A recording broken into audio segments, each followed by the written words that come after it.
Okay. I think I am live now. If there are any audio problems, can someone just please let me know in the stream, in the comments? As always, this still is a little new to me, but I think I've got things settled and locked in.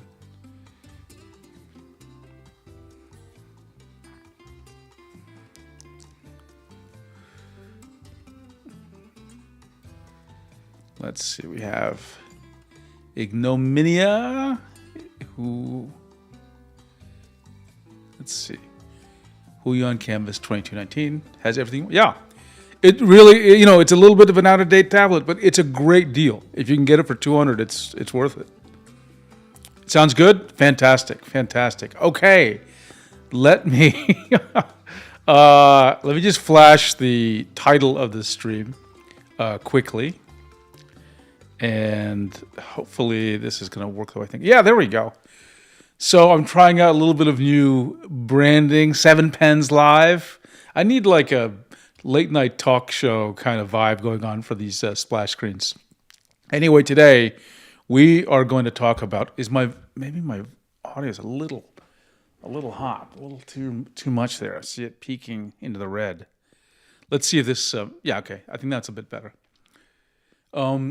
We are going to talk about the history of Wacom's professional pen tablets. Now, this is one of my favorite topics, and I'm trying to bring, as I always do, I try to bring something special to the conversation. And special for me means we're going to go deep. We're going to go back, essentially 30 years, and we're going to talk about the tablets, and we're going to play with some of them. And we'll share our thoughts. And I hope a lot of you will share your experiences as well. Now, before I go any further, please join the Discord if you want to. It's a fun Discord, and we talk about tablets all day. Many of you are already on there. Just a few things about the Discord. We try to stay on topic. We really are talking about drawing tablets and digital art.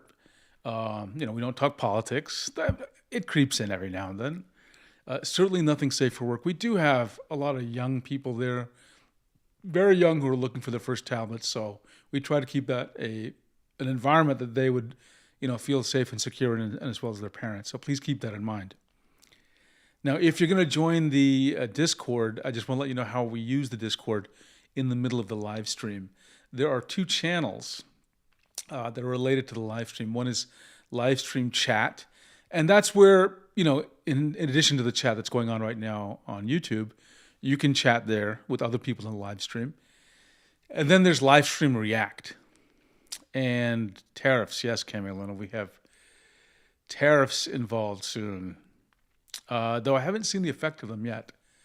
And live stream react is if you want me or someone else or the audience to react to something, like usually that's a link or a picture or something, put it in there, and then we'll react to it, Okay, so that's that. And if it's always a bit challenging for me to paste things into the chat because I have multiple keyboards and multiple computers, so if someone from the Discord can do me the favor of just pasting in the, the Discord link, the invite link, I'd be very grateful for that. And I'll paste it in at the end.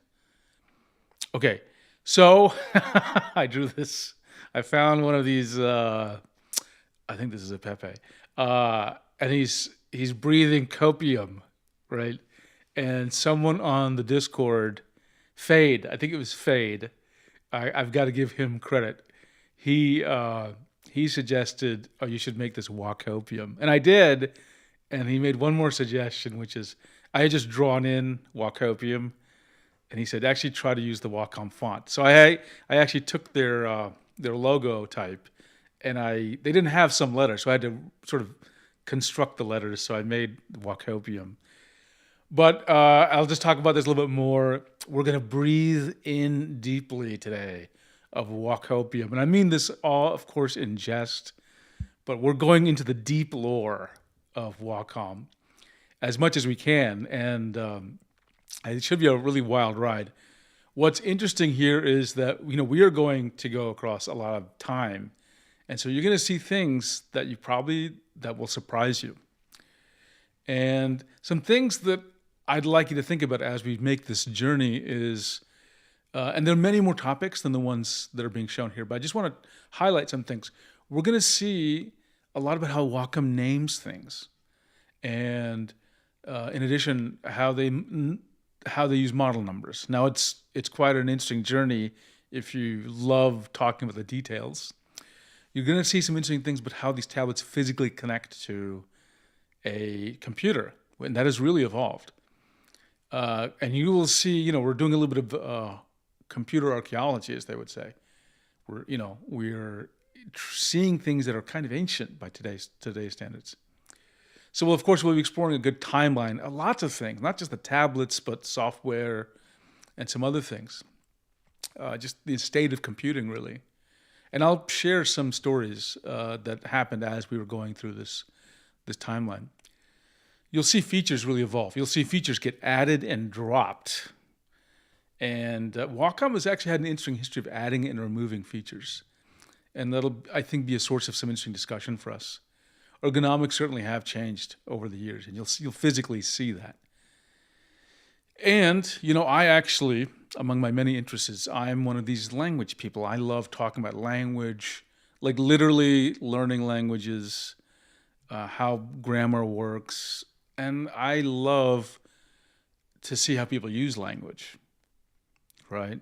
I think about that a lot. I think about words like ontologies and, how we present things, and pedagogy. And some of these words may not be familiar to you, but what I'm trying to say is what's interesting to me is how Wacom describes their tablets.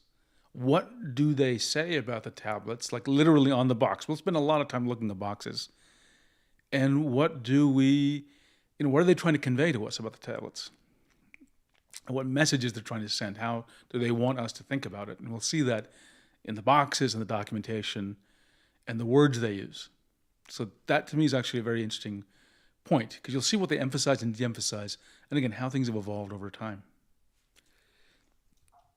Okay, so I'm going to just flash this slide just to give you an overview of what we are going through here. Now, I know this looks not very pretty, and it's just a bunch of numbers, and these are the model numbers of the tablets. And roughly speaking, the top row goes from older to newer, and then it goes down on the right to get all the way from Intuos 5 to Intuos 2025.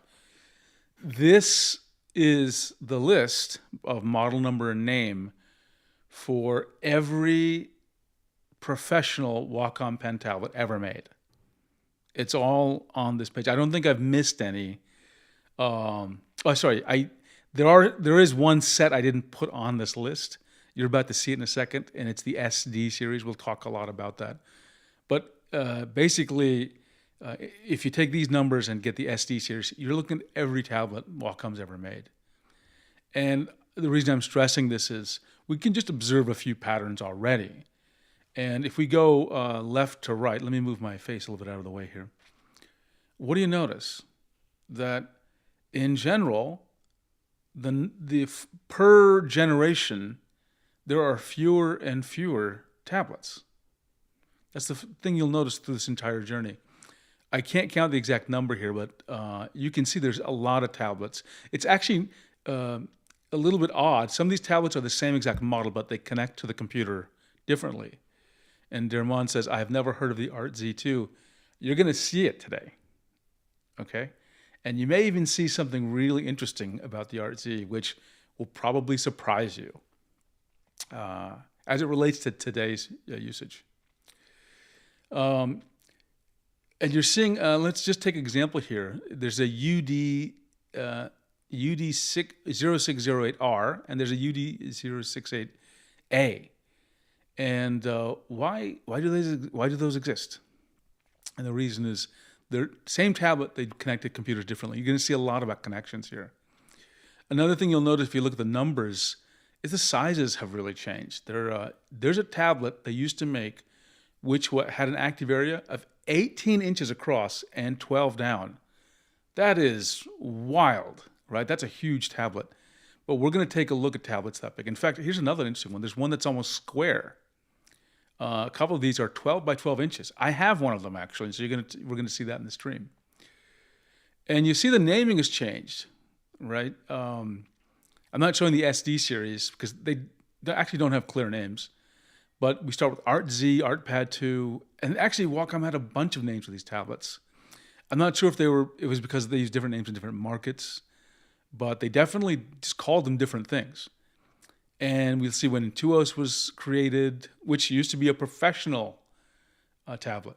Intuos meant professional, and I'll talk about how that was when I discovered, or not discovered, but when it was released, my thoughts about it, right? Because I had been using Wacoms for years by the time I saw the word Intuos. Anyway, but my point here ultimately is take a look at on the right side. We get down really to a standardization starting in the Intuos Pro 2013 of just 3 sizes: small, medium, and large. This makes sense for a lot of reasons. You can just imagine if you make 10 different sizes, there aren't that many people that will buy certain sizes, right? And that's kind of like wasteful in a manufacturing sense.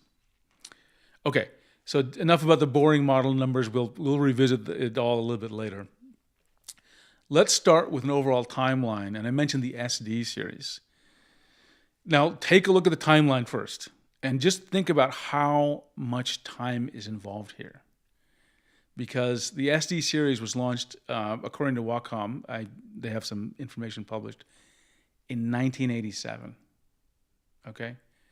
So in 87, I was, 16 years old or something, right? So Wacom's a 40-year-old company, but this is goes an enormous amount. This is almost that entire 40 years. So this is how much time we're talking about when we talk about this history. Again, we're focused on Pro tablets, and we're not talking about bamboos and things. We'll mention them certainly because they're involved in the naming. But let's see, Dermond has a comment here. I imagine the other sizes were to put your drawing on paper and copy from it. That's a fantastic point, and yeah, that's going to come up very strongly, Dermond. I want to go back for a second and actually show one more thing with the model numbers and the names, which I think is interesting, and that is, let me hide the comment here. Notice on the art pads, now remember they have multiple names for each tablet. They say UltraPad A5, UltraPad A3. They really were creating tablets for certain sizes of paper. And you'll see another facet of that come through when we actually physically examine. And before I get there, let me show you something.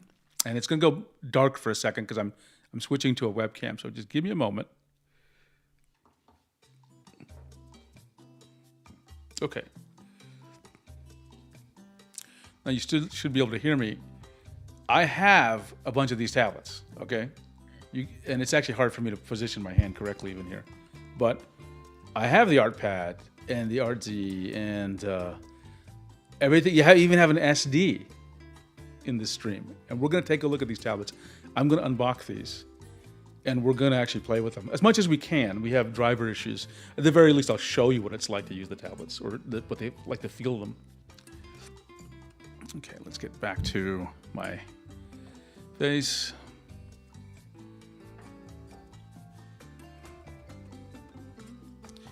Yes, Dermond, there is that sheet, which is when you talk about features getting added and removed, that sheet was a big thing. Wacom talked about that sheet a lot, and then just went away one year, right? So we got a lot to go through. This is going to be a long stream. This is going to be a fun one. But I am pretty sure no one has covered this topic. I'm very sure of that. And certainly not in this depth, right? And certainly not with all these tablets. Now, I wasn't planning on it, but let me just explain a little bit how I got all these tablets. First of all, I really started my channel in 2022, and how can I say this? I had probably, over the years, I had a lot of Wacom tablets, and what I would do is, every time I got a tablet, I would gift the old one to somebody. I have gifted and I don't think I lost any. I think I threw away a bunch. Stupidly, I threw away this fascinating technology. And I went back, fortunately, in most cases, I either remembered the tablet or it was in my Amazon order history. So I went on eBay and I ordered every tablet that I ever physically owned. And then also, I am actually in the process now of, when I show you these model numbers, give me 1 second.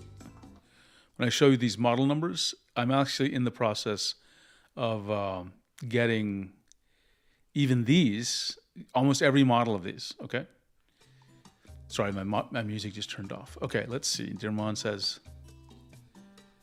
yeah, you're right. There isn't much info on this topic. And it's a consequence of the time, because remember, these tablets came out pre-internet.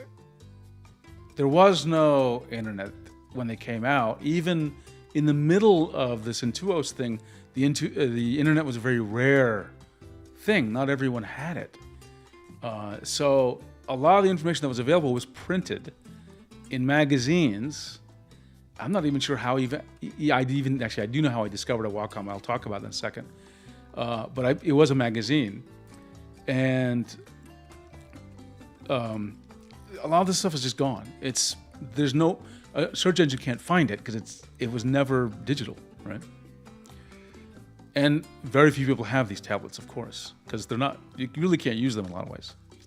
Okay, so SD series. Now Wacom actually just since it was 40 years, Wacom published a little document on their community site that said the SD series is the basis for all Wacom, tablets. All modern Wacom tablets are based on this series, right? So this is like the origin of what all of us know as Wacom tablets, okay? And Kami Luna has a comment. Drivers came in CDs and floppy disks once upon. That's right, and I think we're gonna take a look at some floppy disks in the middle of this. Not for drivers, but for something else, which I think you guys will be really fascinated about, okay? So, SD series, and you know what? I never had an SD series tablet. Remember, I was 16 in 1987. Is that right? Yeah, 16. That would have been high school, junior high, something. And I'd never even seen a thing like a tablet. I didn't know they existed in 1987. And whatever computer I had at that time, which is probably a Commodore Amiga, I don't recall any tablets existing for it. And back then, do you know what I used to draw with? Yeah, a mouse. And drawing like artistically, not like vector art, but like, strokes, with a mouse is a real trip, and one I never want to do again. But that's the state of the art for me back then. So I never had an SD tablet. Now what we're gonna do here, guess what is, I bought an SD tablet. Okay, give me a second. I need to go fetch it from this, this stack of boxes here. And hopefully I don't drop anything. Okay, give me 1 second and I'll come back with the SD tablet.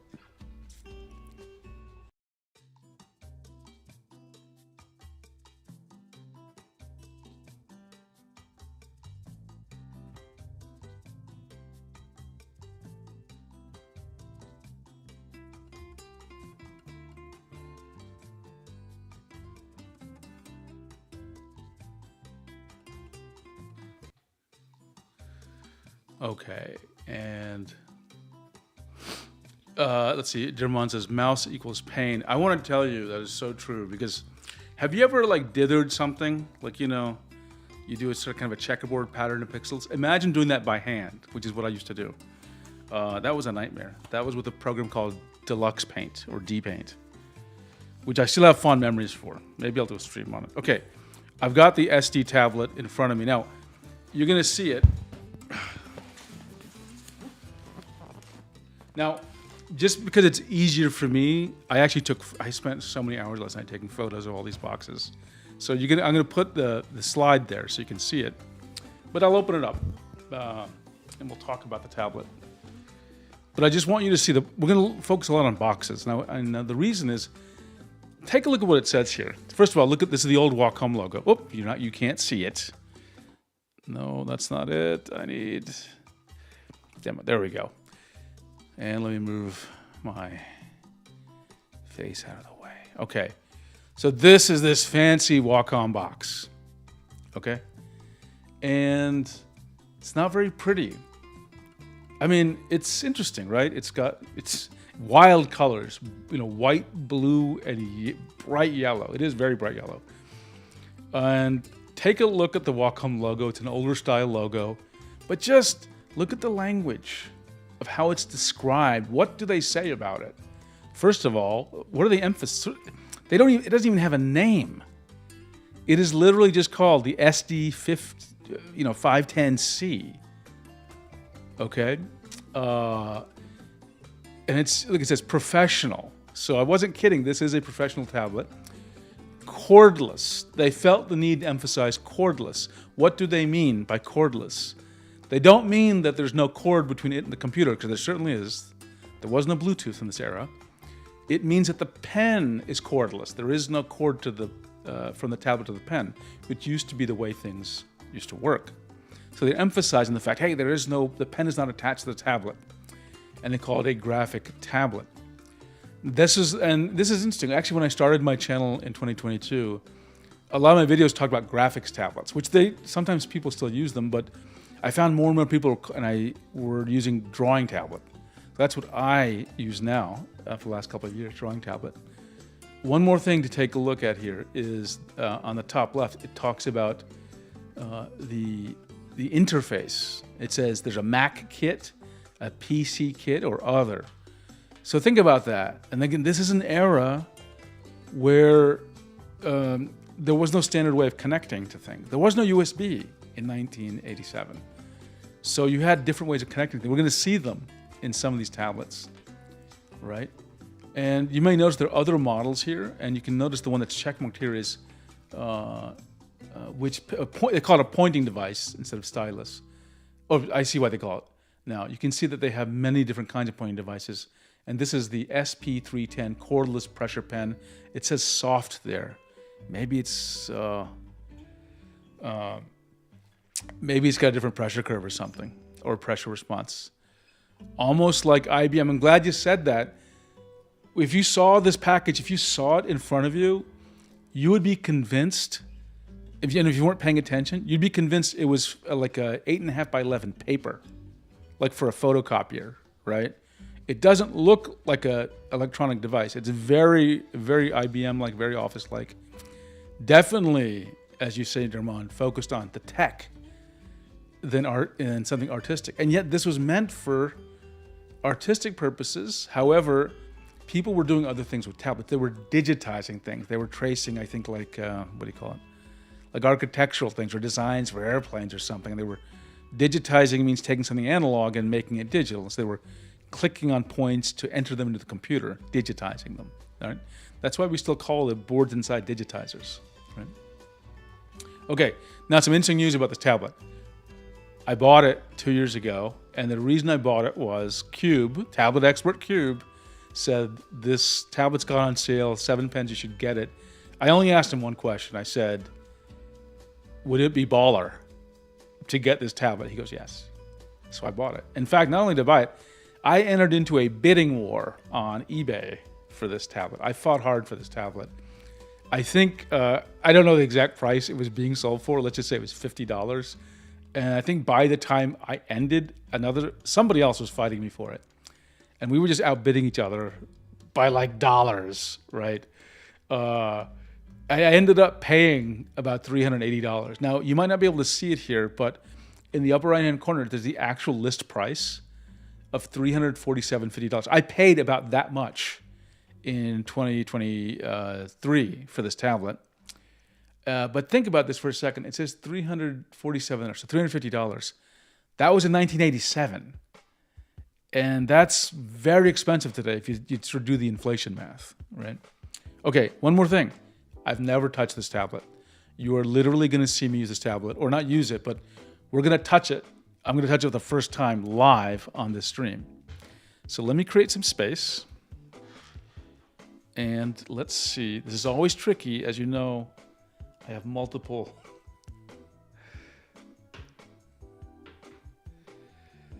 And Dermond asked a question on what machine could work. Silicon graphics face. Oh man, I always wanted one of the Silicon graphics machines. That was my fantasy. They had the coolest machines, the Indigo workstations. You know, I'm going to find a picture of that in a minute if someone reminds me, because you deserve to see what style was like back in the 90s, okay? Because computers are pretty boring looking a lot of the time these days. Okay, what do I need to do? I need to go to the overhead view. Is this it? This one maybe. Okay, and that's a bad overhead view.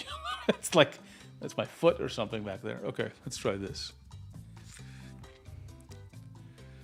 Let's see if this does it. Okay, this is a little better. This is a little better. Let me just adjust it. And I've toned down the lighting, otherwise it was just blowing everything out. And you can see how messy sometimes it is for me to do these streams. Oh, let's see. That was really nice. So those of you who are hearing me talk, I accidentally locked my machine, so I had to log back in. Okay, let's just move that out of the way. Okay. Yeah, Dermond, they were beautiful. I'd love to get something that had that style there. Okay. Now, let's unbox this. Remember, we're doing archaeology here. Okay, this is like some Indiana Jones type stuff. Look at this. Now this is for a Mac. Let me tell you, I did not have this Mac, okay? But take a look at just how they talk about it. Hooking up your Wacom SD510C digitizer. It doesn't even have a name, right? It's just called the SD510C digitizer, right? And take a look at this graphic. Look what it says. It works with any Macintosh or Macintosh 2, right? This is an old machine. And let's see. There's a wire that goes from the computer. There's a modem port that goes to this box. Wacom tablet processor. Let me zoom in. I realize you can't necessarily see this. Right? Wacom tablet processor, and then it connects down to the actual Wacom, right? And look, again, they call it the digitizer. They're fixated on this digitization word because it's very tech focused back then, right? And they look at, and they call it, again, they give it another name, Wacom SD510C digitizing tablet, right? So the first thing we realized is, wow, it was kind of weird. To have a box between between the computer and the tablet, it's like a weird thing these days. I'm not saying this was common, but it was a thing. Now, what else do you notice? Let me just take it. Can I take it out of this thing? You know what? I'm going to leave it in the plastic just because it's pristine, but you can see it. What do you notice here? It's beige. It's beige. And this was the world. Everything was beige back then. Okay, nothing was like... peripherals were not black or gray. They were beige. I literally remember the first time I saw a keyboard that wasn't beige. It was white with black keys. I was like, that was the coolest thing. Hello, Mir.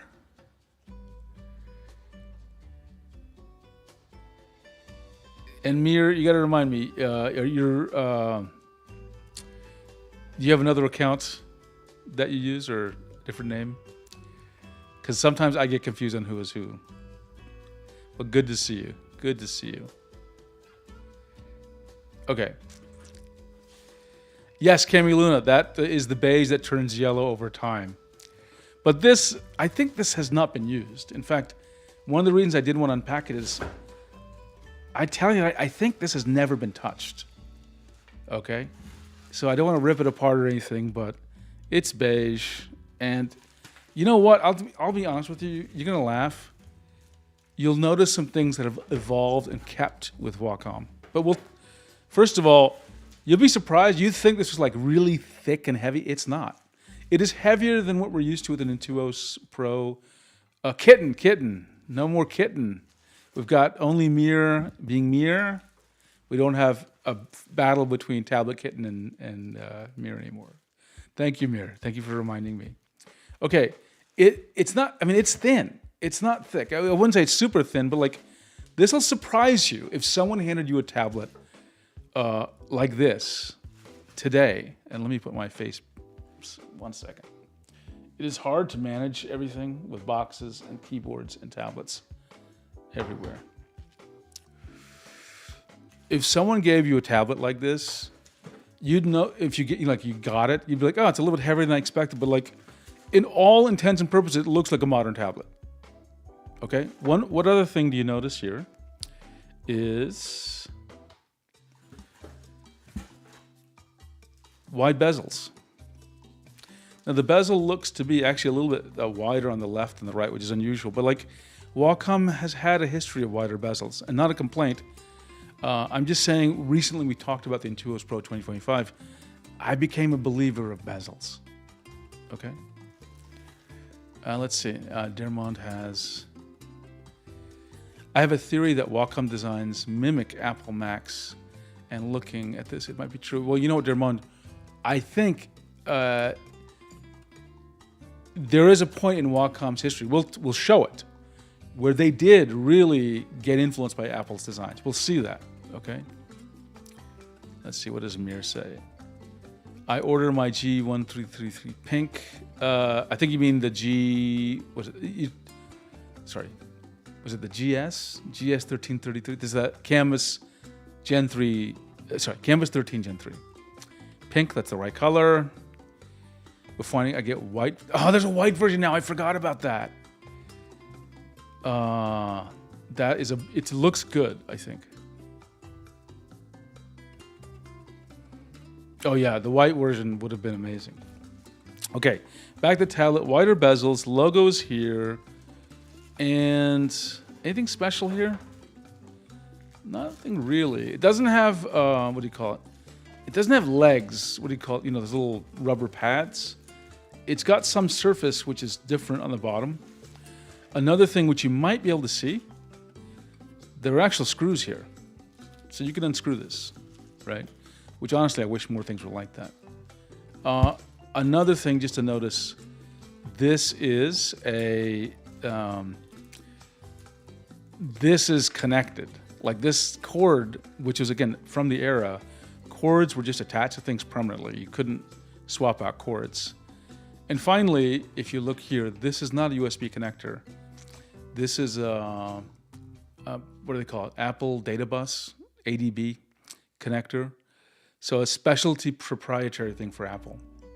And PCs use a different, we'll see the PC interface a little bit later. It was a, what they call a serial, it required a serial port, and it was a little RS-232 connector. Anyway, okay, so this is the tablet. And where did I put my tablet over here? And then the pen, yeah, I think this is all pristine. I don't think any human has touched this. Okay, so let me tell you some things that may not be obvious about the pen. So I'll try to get these zoomed in here.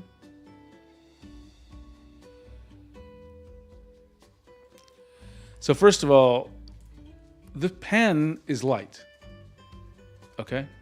The nib sticks out a little bit more than you would assume these days. Not quite as much as the, sorry, a bit more than the new Pro Pen 3. Another thing, and you can't see it very easily, but if I press on my finger, it's sort of, it's more springy, it goes in deep more than you're used to with a modern pen. The other thing which is really cool is there's this like metal ring with a color on it here, and it's a, to you it may look red, to me it looks, I'm not good with colors. It's like just a little bit over toward the purple side, if that makes any sense. But it looks good. I think it's got class. I love it. It looks classy. And it's got, look at this, in keeping with being a pen, it's got, what do you call these? Are these meant to keep the pen in the pocket or something? I actually don't know what these are. And one more thing at the end, you'll see there's some ridges here. It's a little unusual for a pen, but I like it. I mean, I'm just looking at it and I like it. I love this design. And it's not black plastic, and it's beige, but they added a touch of color, a little bit of class with that metal ring, or it looks like metal. But this is the first Wacom professional pen. And what was the model number? SP310. Okay, SP310. Okay. And look at this.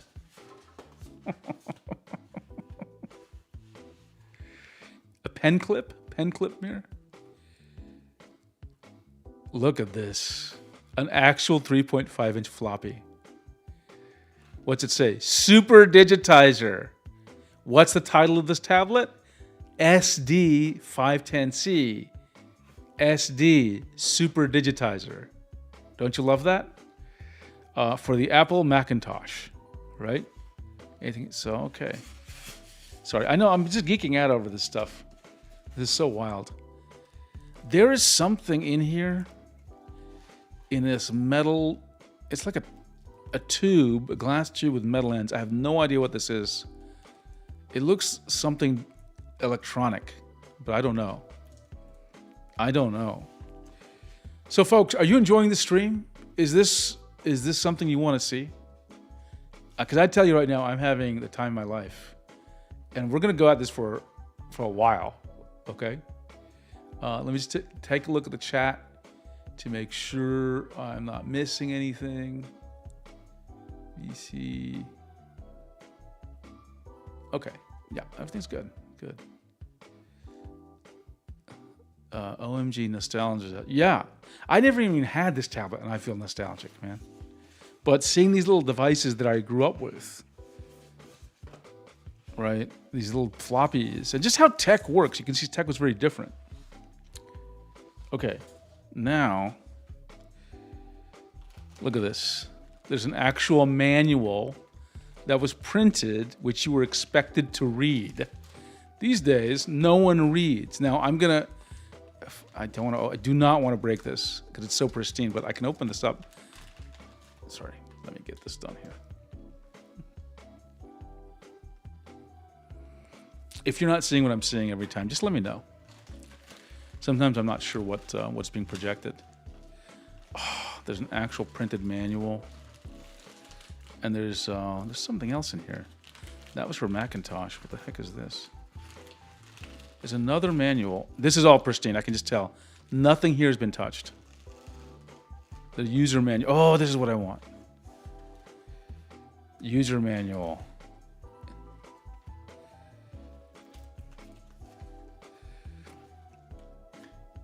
I'm loving this. The Wacom Section 1. The Wacom Advantage. The basics. Look, I love everything in here. Look at this. This is just wild. Definitions. Host computer. The tablet. Pointing devices. Like a mouse. Unlike a mouse. There are dip switches. Wild. Principles of operation. Maintenance. Fuses. Was that a fuse? Was that little? Oh my God. I think this was a fuse.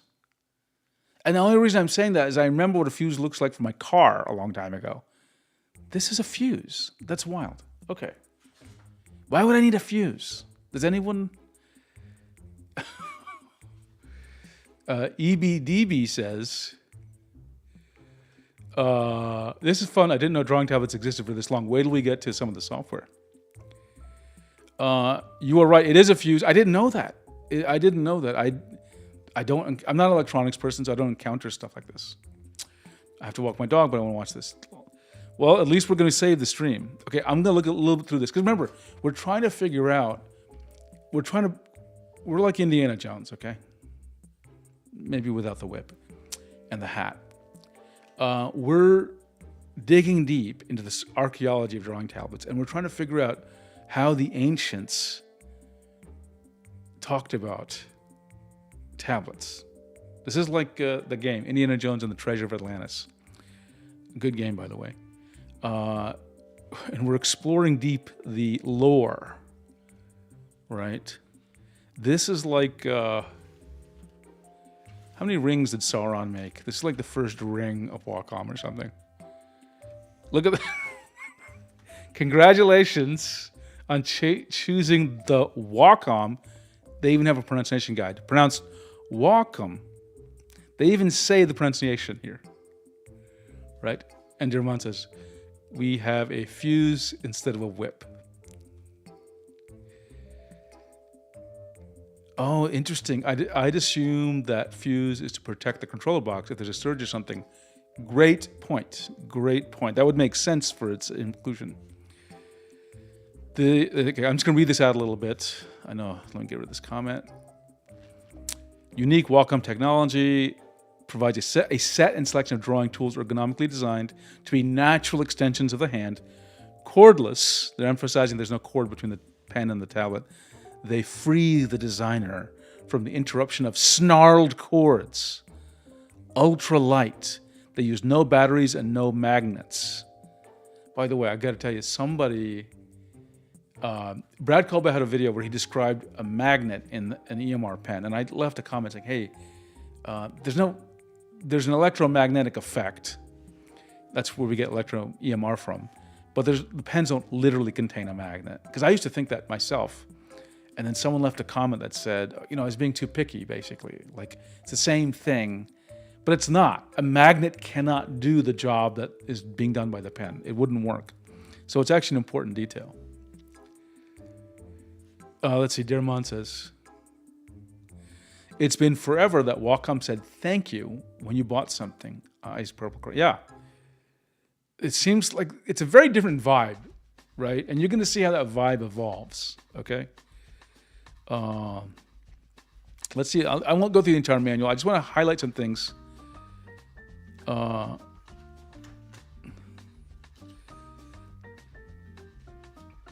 digitizer is an electronic device that transmits coordinate data into software running on a host computer. And this is actually kind of interesting.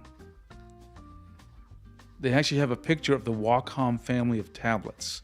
So you can see there's some big tablets in there, okay? Really big ones. This is that box. We'll take a look at it. Man, this is wild. You're really getting some hardcore tech here. Those are the dip switches on the tablet processor. There's a 4-button cursor. This is for those digitizing tasks. Let me see. Again, we won't go through the entire thing. I just want to see if there's anything interesting here. That probably... Oh, look. They actually talk. Can you imagine any tablet manufacturer showing you this picture? Right? Now, if those of you who watched my How Does an EMR Pen Work video will understand what's being presented here. But they literally show you, they talk about it. They say, oh, this tablet goes to transmit and receive mode. And they actually show you this little circuit diagram. Those of you who watch my video know what this symbol is. Let me zoom in. This is an LC circuit. They actually show that's the basis of the Wacom patent. And there's the capacitors there, and then, this is the, is that the capacitor? Yeah, and that's the inductor coil, right? So this is unheard of today. No one would explain. Let's see, I have a question here. Any chance you'd scan this manual? It seems to have never been digitized. I'd be happy to. I'd be absolutely happy to. Dermont says, that looks like the pen has powers. Indeed, indeed. 3 polygons. I bought the Wacom 1 back in the day. A4 model, 12 by 12. Oh, wow, you had the square one. And a Curta and a Simographics before Wacom existed. Wow. I have always, I haven't heard Curta as a brand, but I remember Simographics. By remember, I mean, back then I would read, so 3 polygons and I must be closer in age. I remember Simographics in like ads, right, in magazines, back when magazines existed. But I didn't, I always wondered about it. Anything else interesting here? So whoever asked, I will scan this or take photos of something. They give some instructions how to get. Anything else interesting in here? Troubleshooting. Think about this. They had you check the dip switches if you had some troubleshooting going on, right? That's unheard of today. You would never. Let's see. 3 Polygon says, Curda was more for artistic. Simographics were more for CAD. Interesting. Thank you for clarifying. Anything else in here? So this is the most boring stream of my hands turning pages. Jesus, look at this. Dip switches. This is what people had to deal with in the 80s for tech. Okay.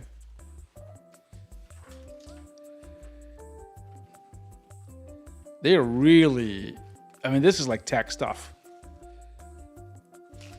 Can you imagine handing this to a designer, honestly? And them having to maybe potentially read this? Don't get me wrong. Some designers are very technical, but like, you'd have to admit this is wild. They have, oh, look at this. They even talk about the RS-232 digitizer circuit here, right? Now, I won't go through this here, but like, this is very different from what you'd expect in a manual today, isn't it? In a user manual, very different. And you know what? I may just open this, even though I'll have to be very. I don't want to ruin anything, to be quite honest. Okay, you know what? I'm not going to open this because we spend so much time on manuals. But let me just show a few more things. This is, for those of you who've never seen one, this is one of those serial port connectors, RS-232. Some computers still have these, but they're getting pretty rare now. Only kind of, I think, I wouldn't say scientific devices, but they're getting less and less used because more things are just doing USB, right? And let's show you that. By the way, this box is big. This is not a small box. So you can see there's like a bunch of switches. So there's a power switch, all sorts of things. And here's where the dip switches are. Just to show you how big this is, let me see if I can find the tablet. It's chunky. It is big. Look, it's bigger than almost any power brick you have for any device. It is a chunker, right? So again, this connected to the tablet, and then this connected to the computer. It was sitting in between. Okay, so there we have. That's the SD01. Now there's no way I can make this work. This is just a pen stand because I don't have a Mac or Mac 2. Okay. I'll have to check with the OpenTabletDriver people if it's possible this tablet is supported. I believe probably not, but I will ask them. Let me put this cable back in if I can. I know I'm not going to pack this back in correctly. I'm just one of those people who never is able to do such a complicated task. Okay, put this back in.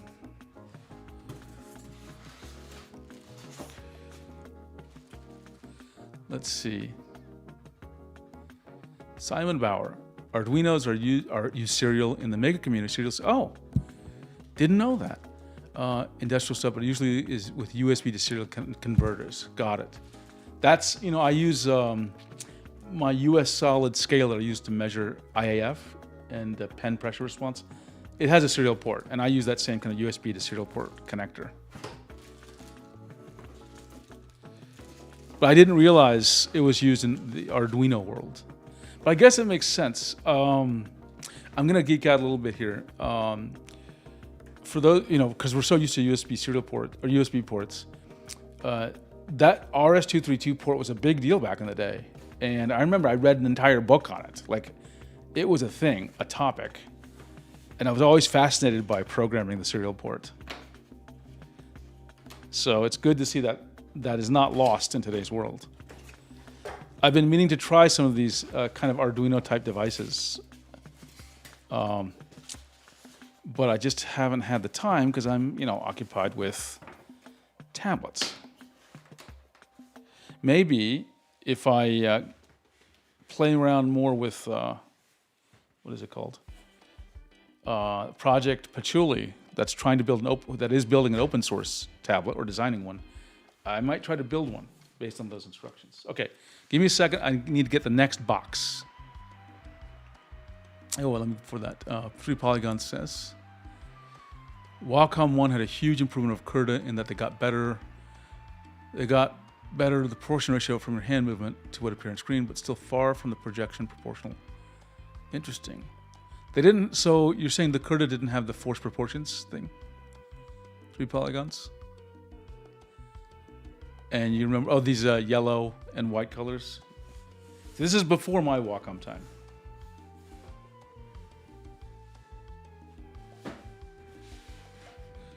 Okay, so that was quite a journey. Remember, I had never touched that tablet before.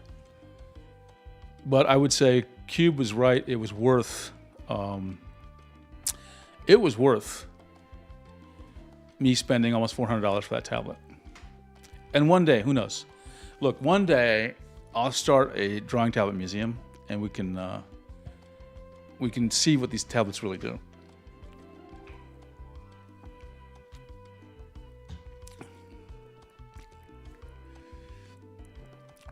And the CUDA and 3 polygons, the CUDA was meant for the artists, huh? No force proportions, that must have been crazy. At least back then, I think most screens were 4x3 or something, so the odds were probably better than today, where there's like a crazy sort of distribution of screen sizes or screen ratios, aspect ratios. Okay, let me. What am I trying to do here? Why is my thing not clicking? Okay. So yeah, this is just some photos of the box. Again, it just looks like office equipment. You'd never guess this was anything like interesting. Okay. Now we move on to 1994. This is where I come into the picture, because at this time I was a grad student at Vanderbilt University, and I was still drawing in the beginning of 1994. Certainly, I was drawing with a mouse. We'll talk in a minute about what I was drawing with. And Cam Mueller says, ultra-wide curved monitors didn't exist back then. It's okay, yeah. Indeed had art in part of the name, or artist. So strange they would not have force proportions. Okay, so, whoops, I closed the wrong thing. That was stupid of me. Give me a second. What am I trying to do here? Oh, that was so dumb of me. How can I get it back?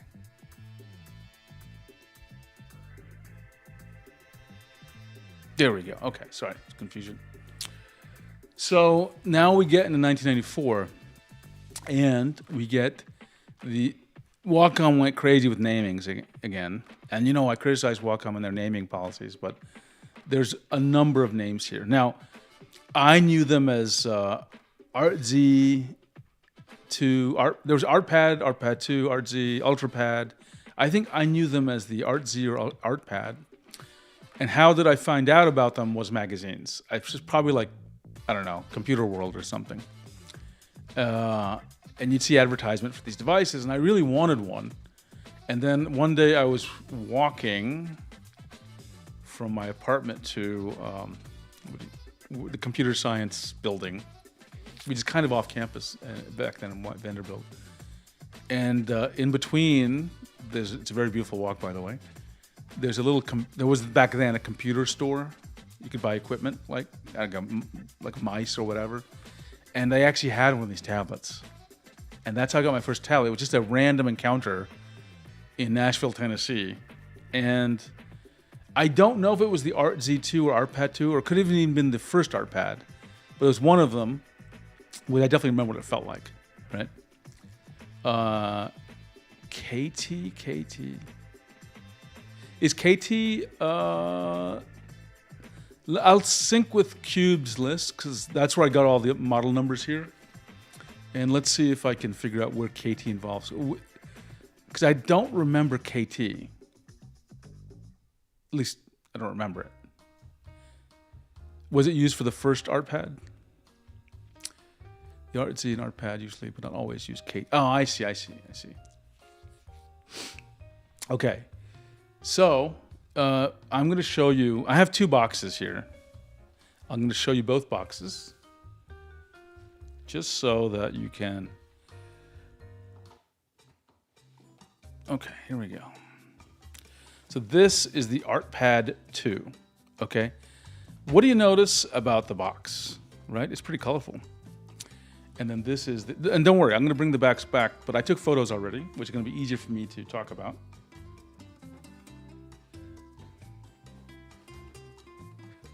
And I'm sorry the music keeps switching or resetting when I switch scenes. I haven't figured out how to do that in Ecamm yet. This is the Art Z 6x8. What a clever way they put it all together. And let me just show you now, if I go back to the slides. So there's a lot of models here. And you can see again, I put next to some of the, I use the word, in this case I picked the UltraPad name to show you because it has the paper size, A3, A4, etc. So some of them were big and some of them were a bit smaller, but so the 6x8 corresponds to an A5, okay? But these are all the same tablet, and I have the 6x8 here. And it looks quite artsy, and you know, I got, this is really quite an interesting looking tablet cover here. Let me go back to the overhead. And look, they even have a human figure. I don't know if they'd put a naked person on a tablet again. I feel like that's probably beyond what they would do. Right? Okay, so instead of, again, showing you this, I'm going to show you the photos because it's easier for me. That's the ArtPad 2 and the back of it. And this, take a look at what it says. Again, we go look at the language. It's kind of hard to read on the left, so I copied it, and on the right. And so what do they emphasize, right? This time they're emphasizing the pen has an eraser. Remember the pen we saw last time with the SD series did not have an eraser. So this time they call it the Ultra Pen, and it has an eraser, right?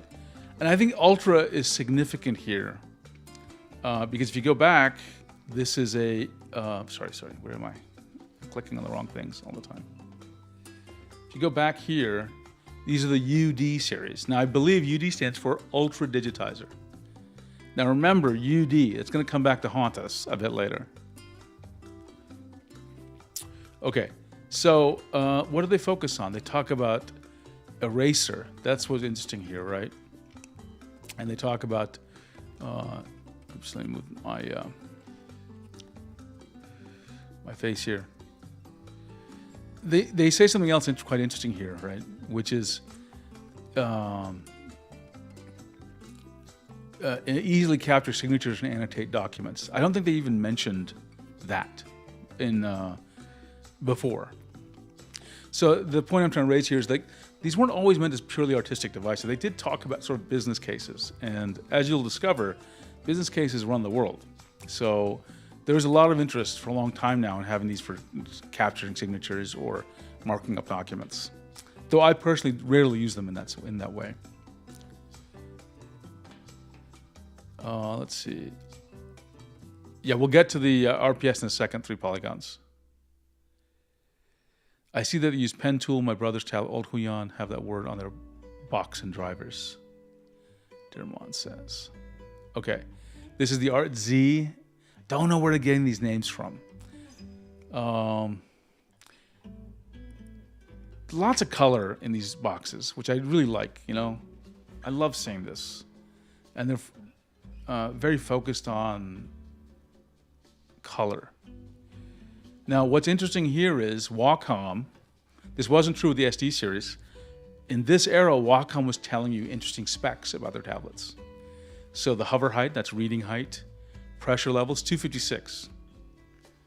Yeah, we were drawing with 256 levels of pressure. Notice the resolution. 2540 lines per inch, which is 100 lines per millimeter. Right? And accuracy. Wacom does not publish accuracy numbers, but this is plus or minus 0.2 inches. And I don't know what that is in millimeters, but someone can do the translation for me, please. we're going to figure out the pen tools question. I'm not totally sure because I can't remember, right? And this has an RS-232 serial port interface, right? So it's not USB. This still is not a USB world we're in here. This is for that was the ARPad 2, this is the ARPad, this is the ART-Z. So again, 256, Activary is bigger, but otherwise really similar specs. And 3 polygons raises a topic here. He says, 256 was enough for professional game concept art. I've said many times, I think 2000 is more than enough. And when we get to the next tablet, or the one after that gets to 1000, I'm going to talk about what it was like to transition from 256 to 1024. And I think what I'm going to say will probably surprise you, right? Yes, and this is interesting. Some of these specs haven't really changed, have they? What does that tell you? That for some of these things, I don't want to use the word stagnate. That sounds like things are bad. We've reached what we needed to have a long time ago. We don't need to get higher resolution. And I claim the same thing about pressure, actually. We don't need to get more pressure levels, right? Other things are where we're going to find interesting improvements in our experience. Okay, now, you know what? I was on Reddit, and I answer a lot of questions about tablets on Reddit. And someone said, because I think I or somebody mentioned we were using a tablet in 1990s, right? 1995 or something. And that person, must have been a young person, said, what were you even doing with a tablet in the mid-90s? What were people like? They couldn't even imagine that us old people, I guess, were doing something in the 90s with tablets. I don't know what they thought we were doing, drawing with like sticks or something. But yeah, we were using tablets, and so he's wondering what app could there possibly be? So give me a second, and I'm going to show you the app, which is called Fractal Design Painter. But it's special. You need to understand what it was like to use an app back then, and I'm going to show it to you. Give me 1 second. I need to go fetch something.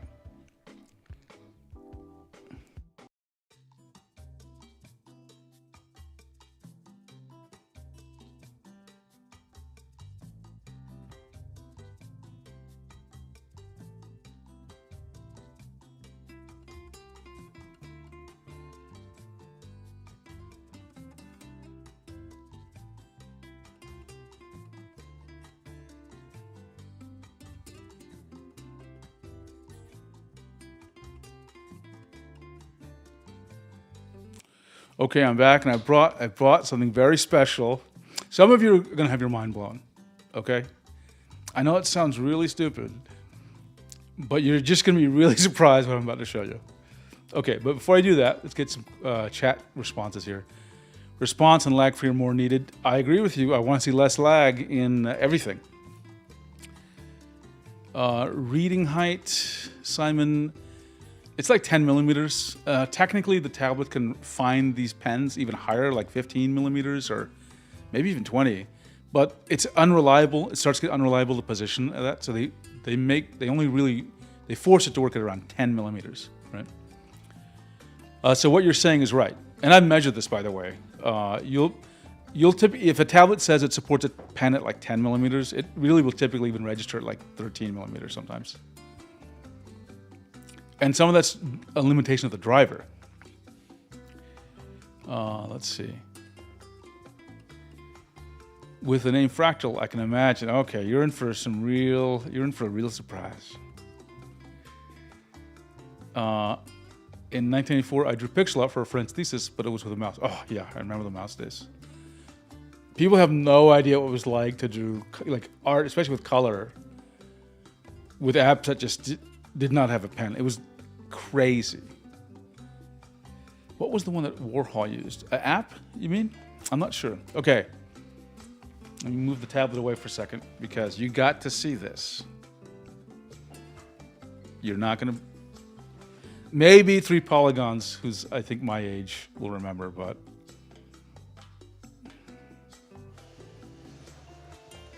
I'm moving it carefully. I'm going to build up the surprise here. You got to imagine a drum roll, okay? Ladies and gentlemen, I'd like to present to you Fractal Design Painter 2.0. Okay? Now, some of you are wondering if you are actually seeing what, oops, I'm trying to have to hide my face so it's focused. If you're actually seeing what you think you're seeing. And indeed, this is a paint can. Fractal Design Painter, you bought it in a paint can. It didn't come in a box. It came in a paint can. Right? This is a real paint can. This isn't like a fake paint can. It's a real one. So, as they say, packaging was really extra back then. Okay? Really extra. Okay? And this gets better. Now, I may even need a screwdriver to open this thing up. Okay. Now, I bought this on eBay. Now, this is real metal, by the way. This is not like a fake paint can. It's actually what a paint can would be made of. It's stuck, by the way. So that's another. Let me see if I have a. I need to get a screwdriver. Give me a second. I'll be right back.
You ever need a screwdriver or some tool and you can't find that tool? Even though somewhere in your house you have like 50 of them. So I had to find a scissors or something. I just needed something metallic that I could use to do this. Oh, man, this sucks. This is way harder to open than I remember.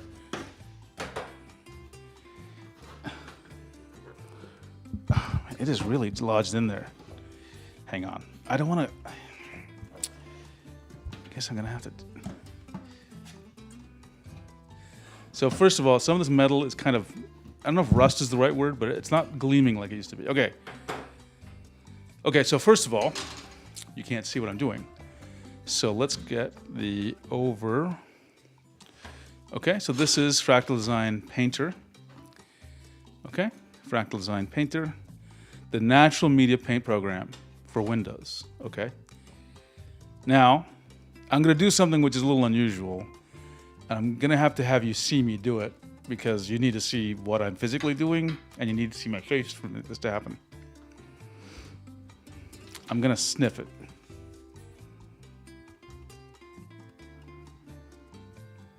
Okay, so let me tell you why I'm sniffing it. So one of the things they did when they made this paint can, and I don't know about the science of smell, but they made it have an oil paint smell, okay? So when you open it up, it was like it smelled like paint.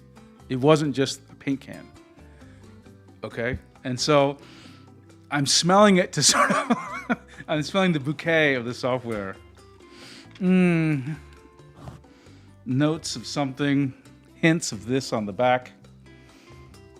It's not as nice smelling as I remember it. I think over time, whatever it is that caused it it's kind of degraded.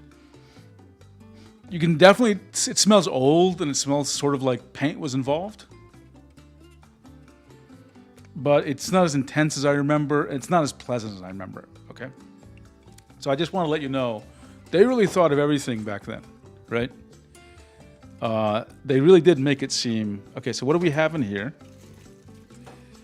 And I guess this is not, has this been opened already?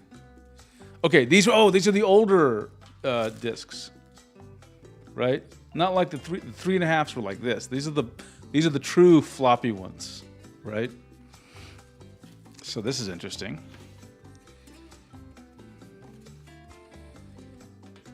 Some kind of promo for another sort of piece of software. Oops, what was that? Oh, that was nice. And there are some floppy disks in here, actually. Some 3.5s. Right, you can see, right? So how many floppy disks did we have here? That was 3.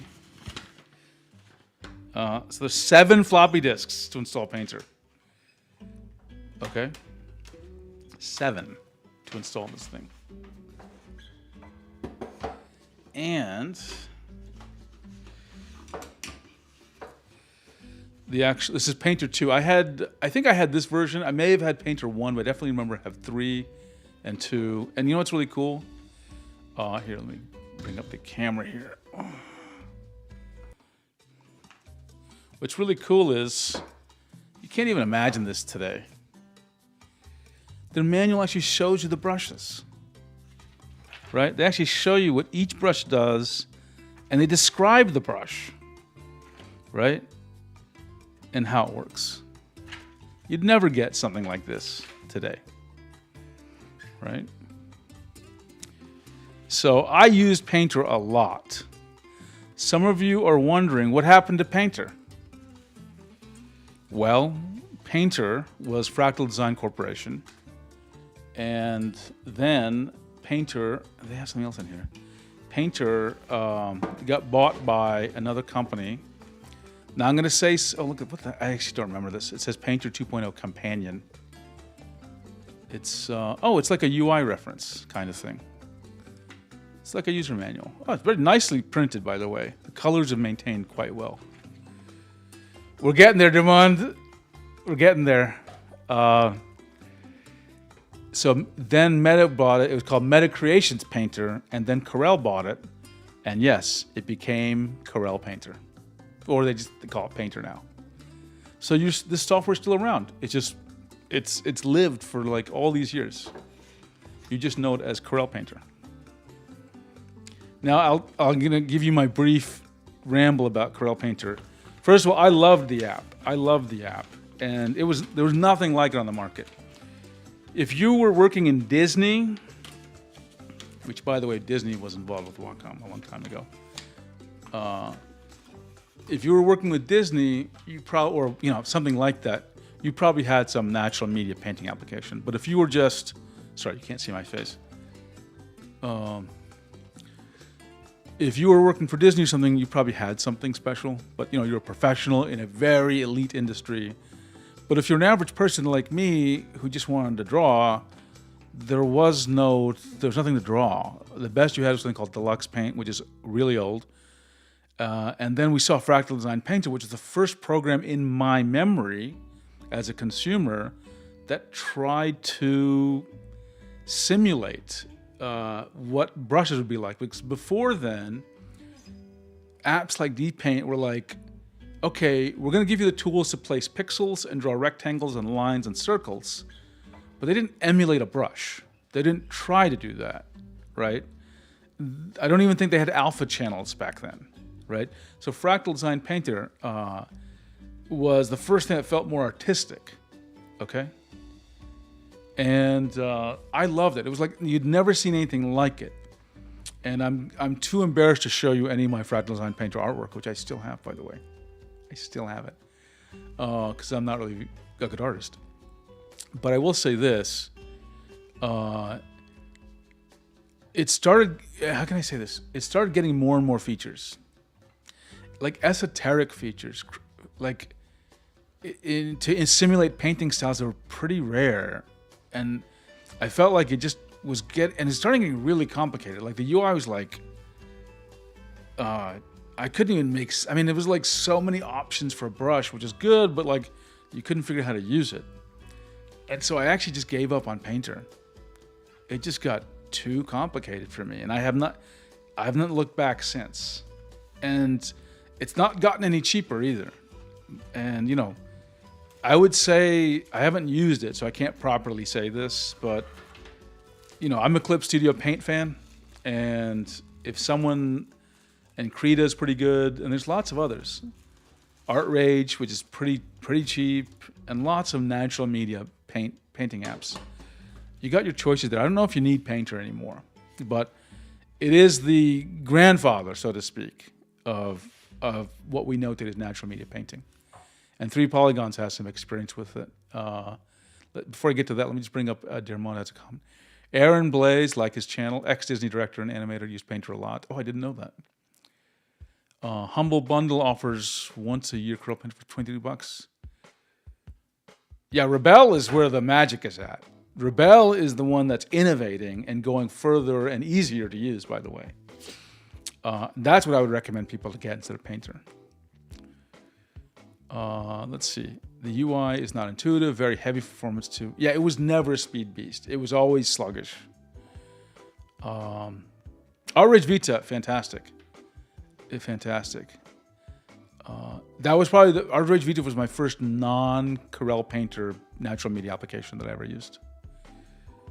Now, I have never used PaintStorm Studio. And 3 Polygons, can you just remind me, is PaintStorm Studio still updated? I have it in my head that they stopped updating it, but maybe I'm incorrect. Okay. Krita does rock. Krita, for me, also, though, suffers from... How can I say this? It wants to do things its way, and they really want to do it its way. And it's very developer oriented. It's what I would say. It doesn't fit the way I'd expect a painting program to work in some sense, right?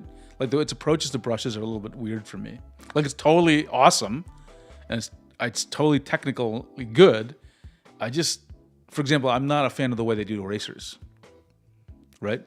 I'm not a fan of the fact that in Krita, you can't set a shortcut key to certain brushes. Like you have to have an add-in to do that. I'm like, why? Why would that be an add-in thing? A program should have that. Now they have their reasons and they have their philosophy, and they're not going to change it. And I respect that they're maintaining it. But I use Krita more just occasionally, and when I'm trying to, of course, test things, right? Let's see.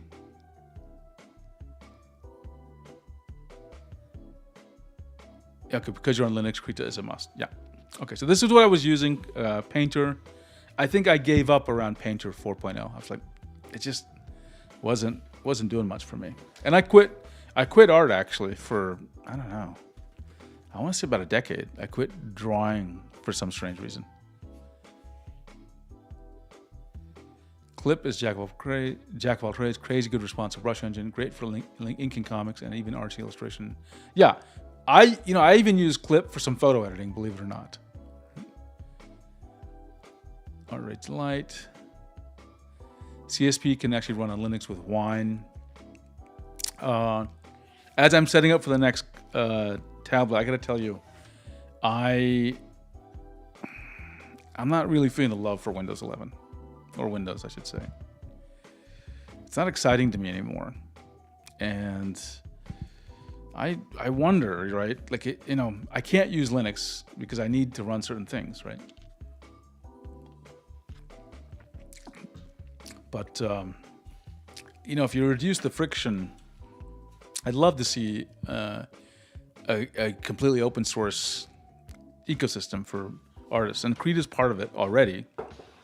I just don't know if Linux is still mainstream enough to handle, a normal person. It's certainly gotten better. Okay, now we are switching to the first time Wacom introduced the word Intuos. Okay, So this is now 1998. So at this point, I'm 2 years into Microsoft. Okay. This is the GD series. Now what you notice here, it looks like there's a lot of tablets. There actually aren't.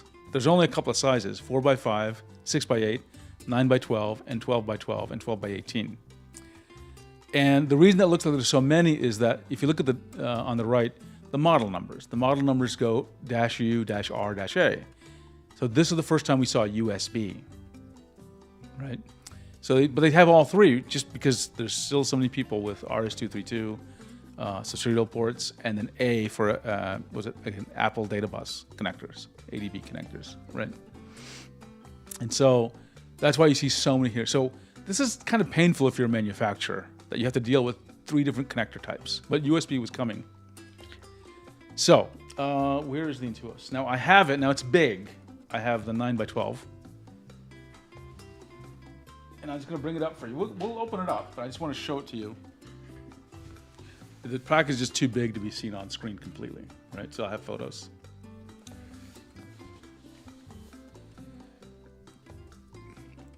So let's see, 3 Polygon says, I think this is the one I got. Wacom Intuos 1. I said just for Wacom 1. Makes sense. Thank you, 3 Polygons. So I'm going to just talk about the name first, right? So I was used to the ArtPad or ArtZ or whatever it was called, and then suddenly we saw Intuos. So I was like, I love the name. I thought Intuos was fantastic. Like, you know, how can I say this? In Microsoft, I was involved with naming products for many years. I mean, among many other responsibilities and projects. But I was involved in some really deep, interesting conversation. But we're going to release a product. What do we call it? What name do we give it? And what's the framework you use to arrive at the name? Okay. And I'm not a huge fan of hiring another company and paying them $500,000 or $1 million to come up with the name. I don't think they do that great a job. Okay. But I don't know how Wacom picked Intuos, but I love the name because, and I'll just tell you the reasons. Number one, it's not obviously bad in any language. Number two, it's not that many letters, right? These are simple things that I like about it. Number three, it gives you a sense of what it's about pretty easily. Like, Intuos is not an English word, but you understand it because we have words like intuition, right? And intuit. And and it doesn't directly talk about a pen. It's not too specific. You can kind of get it. This device is kind of like, makes me draw it in an intuitive way, which is natural, using a pen. Now, this model was called Intuos. And remember, Intuos means at this point in 1998, it means professional pen tablet, okay? I am going to call it Intuos 1 in this video because it'll get confusing, because later on, Wacom started using Intuos. This is a few years later. They started using Intuos for consumer tablets, right? And I'll talk more about that later, but that's why I'm going to call it Intuos 1. It'll just make more sense, right? And then, this is a great point. It's not just 3 connectors. There's 3 totally different ways of sending the data with different internals and and you have to write the drivers differently. It's like it's a pain it's a real pain. Let's see. 3 Polygon says Intuos always sounded fine to a Spaniard, Spanish from Spain like me. Okay, that's great to know. I think Intuos to me. Remember, I'm kind of a language person. I don't speak a lot of languages. I'm interested in how languages work. Intuos to me has a kind of Greek quality, it's a word that has a quality of something kind of philosophical or ancient, right? Intuos. So I like it, right? Or maybe Latin, but something kind of this very educated and classic. So I think it's a great name. So now what happened here? This is something interesting. Let's just go over the specs here. We got to 1,024 pressure levels, okay? And I want to talk about that because what did we have before? We had 256. So for quite a while, we had 256 levels of pressure and then got to 124. What did that feel like for me, right? And let's see, 3 Polygon says, yes, sounds like, yeah, okay, I'm glad someone else feels that way. It just has that look and feel to me. Oops, I closed the window again. There we go. Okay. And I like Greek words, by the way. There's some very beautiful Greek words. I remember the transition from 256 to 124. I will say, I think I felt it, but it wasn't super dramatic, right? And the reason I'm talking about this is, and I explained the math in one of my other videos behind this. If you only have a brush width of just like 50 pixels, but you have 1,000 pressure levels, or even 256, your pressure levels get quantized to your brush size. Now, you can play a little bit of game about the edges, because they have to be like transparent, right? Or subpixel or something. But I didn't feel like the number of pressure levels made an incredible improvement. It felt different, but that difference could also just have been a wider pressure range with this pen. So to me, this was a fine improvement, and I loved it. And I think I would say it felt better, but as we're going to talk about later, I don't think anything beyond after 1024, I haven't been able to tell the difference. That's the truth. Maybe some of you can. I'd love to see like someone do some kind of like study that shows, this is what people can actually tell the difference. But I don't believe most people can.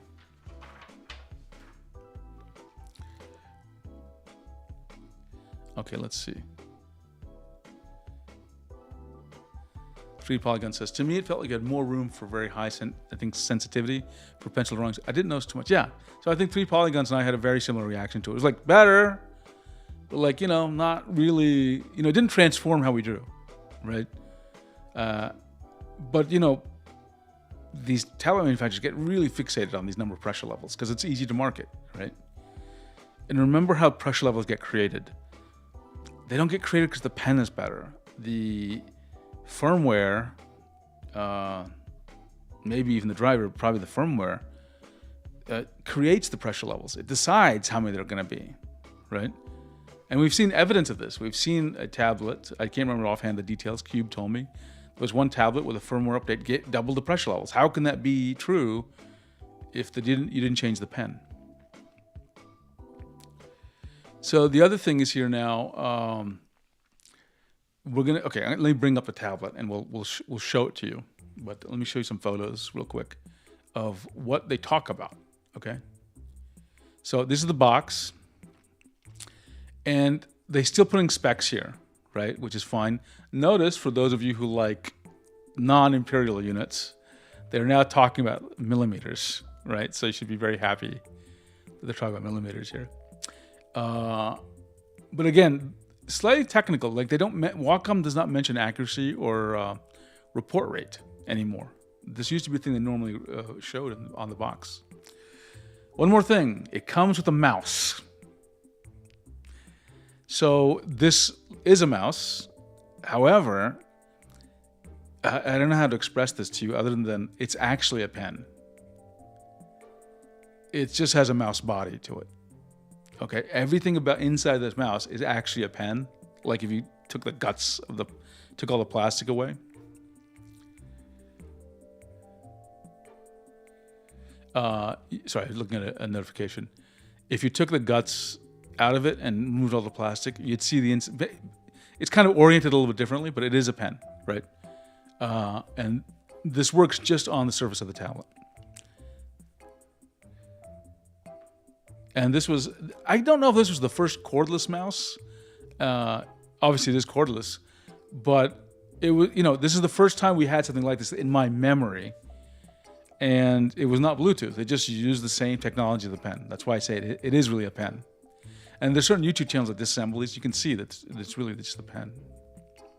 In fact, I think I saw one video where someone took a pen, took the guts out, and gave it a mouse body. That's just how this works. Okay. Notice, by the way, how much they stress the connection type on the box. They want to make sure it's USB, because USB was a thing They're trying to make sure you know, hey, it's safe. You can buy it. It works both with Windows and Mac. Here, they don't bother as much. They don't, and you'll see it actually in the packaging. They emphasize USB, then they emphasize it less and less every year. My Intuos 4 XL mouse with an amplifier, Cadver, always felt too heavy. Were they heavy? It's been a while since I actually touched them.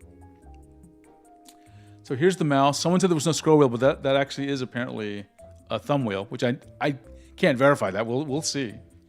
But apparently this thing here is a wheel of some kind. What do we see? And these buttons are programmable. Yeah, pretty typical. This is just, again, more verbiage to see if there's anything here of interest.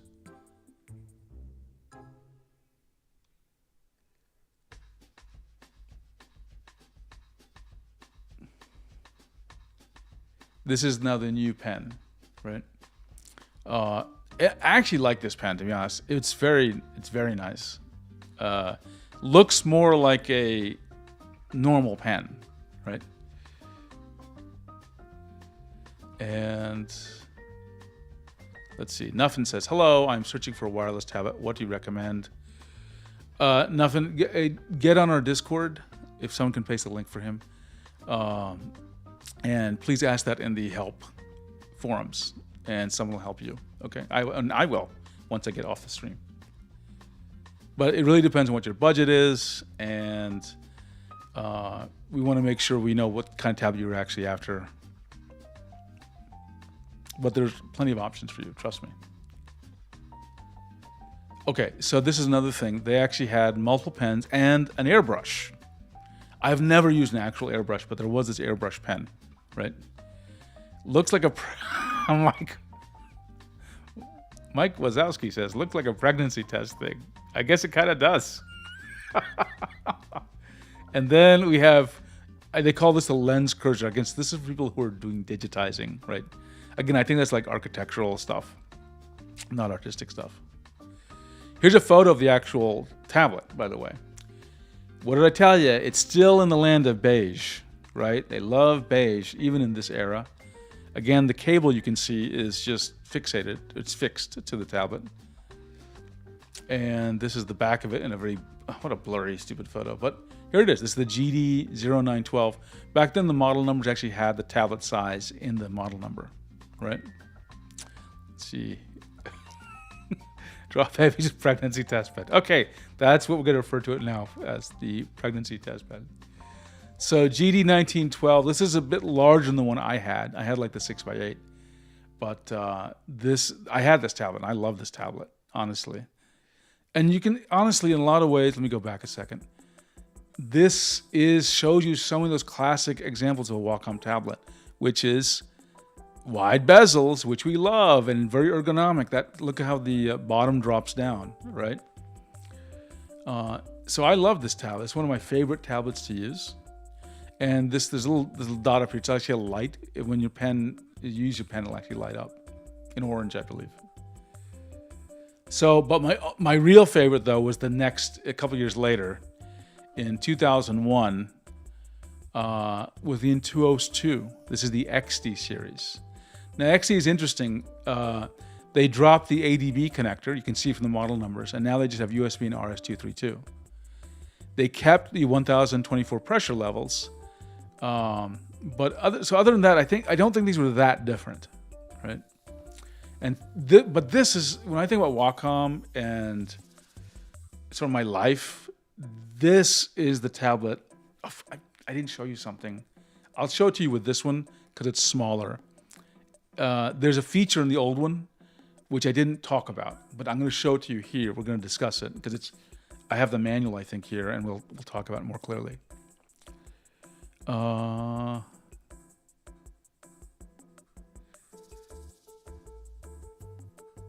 Mine was rendered non-useful by Barbarian to scratching on these tablets.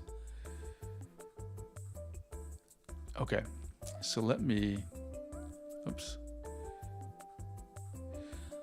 There were special edition ones in not beige, at least. Were those, for those special editions, do you know, were those in Japan? because I get the feeling that Japan gets like special, cooler stuff than we do in the rest of the world. I've seen a couple of examples of that. So I was just wondering if you knew if that was the case. So still very beautiful, colorful box, okay? And now you start seeing them mention things about Photoshop, right? Actually, they mentioned it before, I think, but like starting now with Intuos and Intuos 2, like they mention this all the time, Photoshop. They mentioned Painter specifically, right? And they shipped with these they started shipping with this software, the Intuos and Intuos. USB no longer appears right next to the tablet name. It's now kind of like at the bottom, right? So the thrill about putting USB compatible tablets is not out there, but they're still making sure you understand it's USB compatible. And on the back, some interesting going on here. Number one, I don't even know about some of the stuff, but they talk about the Intuos 2 grip pen, and they say reduce your grip effort by 40%. I don't know how they measure that, right? And they claim here, I don't know if I believe this. I just don't even know. This seems improbable. 2 million satisfied Wacom tablet users? I'm trying to think about that, and I just can't picture how this number was arrived at. I don't disbelieve it, but like their tablets are also used for like, signatures and things. So I could totally imagine that was the case. And I think the technology was used in kind of back then typewriters for the Japanese market. So could that number 2 million actually be real? It might. But I don't think it was a lot of like 2 million Wacom and Intuos users, okay? But it's something I wonder about. And Intuos privileges. Visit Intuos privilege. I'm not going to check on it now, but I'm curious if the site still exists. Which I think that's the first URL we've seen on their box, by the way. So let's just see. Oh, now they still have, okay, important. They actually have a comparison between this tablet and the Graphire 2, another Wacom tablet, right? So at this point, remember, I'm only covering professional tablets, but you'll notice some really interesting things here. How they compare the two. In fact, if you look spec-wise, the Graphire 2 is just as good as this one, right? But it's smaller. Another thing that's unusual is, and I don't think this is true anymore, it says limited lifetime warranty, right? That's unusual, I think, these days. I don't think they do that at all these days. And they talk about this programmable menu strip, which I will show you. Grip pen, nothing's really changed. It's similar to the previous pen, but they added this softer, I believe the old one didn't have this soft gray thing in the middle, which kind of was too loose, to be quite honest. These are the specs, still publishing these in Intuos 2 timeframe. This is the tablet, doesn't really look any different. Let's see, Wacom did some studies on RSI related stuff in early days, so that 40% could be legit in some sense. Okay. I think someone forwarded me one of those studies, so I'll check. And 3 Polygon says actually their tablets would rarely fail. Oh, that 3 Polygons used Graphire 2. Used it professionally on an A5. Quite worse than anything we have today. If you could comment on what you found worse, I would love to know more. Because I never touched it. I was always just in the Pro line. But this is probably the tablet that gives me the most fond memories. Because I was really drawing a lot in this era, in the 2000s. So I love this tablet. This picture probably doesn't do it justice. It looks black. It might even be dark gray. But the one I had was more purpley. And again, this could just be the photo, but like I loved it, right? Let's see. Thakino says, love the one by Wacom so far. It's a very reliable and good tablet. It's underrated. It's so underrated. People don't realize how good that tablet is. It's a consumer level tablet from Wacom, which is still better than some pro models from other competitors. Think about that. Okay, this is that touch strip, and we're going to talk about it. The other thing is we're going to talk about the Surface, which is special, though you don't realize why. And then here's the back. This is the XD0608. Let's see, 3 polygon says, well, maybe I was too extreme in the statement. I was fine with pixel art, line art. I did not know yet that the key is just large size. Got it, because it was small, so yeah. Medium size or larger is such a big benefit, folks. I literally switched back to my 2016 Intuos Pro. I don't blame you, Kanto. These things do last forever, and we're going to prove that today, by the way. Okay, for retouch and pixel art, it's perfect. The size matters, still applicable today. Okay, now I mentioned we're going to prove some things. So when did this tablet came out? 2001. So I'm showing you Intuos 3, but I'm talking about this tablet. This tablet came out in 2001, I believe. Okay, it's 24 years ago. Wacom dropped support for the old tablets. Got it? And what are your options when they do that? Because they will eventually do it, trust me, to Intuos Pro 2017. I don't think that's going to happen until 2035, or 2030, or maybe 2035, but like, it's going to happen eventually. And so you spend a lot of money, and I hate throwing stuff away, especially like great tech that there's no reason to throw it away. It just works forever. The only thing that's ever going to go wrong with your tablets really is the pen is going to break. And even then, we're going to prove Wacom reliability in the stream in at least 2 demos, okay? So, if we don't have a Wacom driver that works on a 24-year-old tablet, what do? OpenTabletDriver. We can use OpenTabletDriver. And guess what I have installed on this machine? OpenTabletDriver. Okay. So you guys are going to get an impromptu OpenTabletDriver lesson, and we're going to see if it's as good as they say it is. Now, I've already installed it, and I always say OpenTabletDriver requires a little bit of, expertise to use. First, let me get my resolution set, because this is just way too small. It's doing 4K. I want to get to this. Yeah, it'll be a little bit easier for you to see what I'm doing. And on top of that, I'm going to change the zoom to... It's so much better to do this on Windows than Mac, by the way. Okay, now, let me show you what's going on here.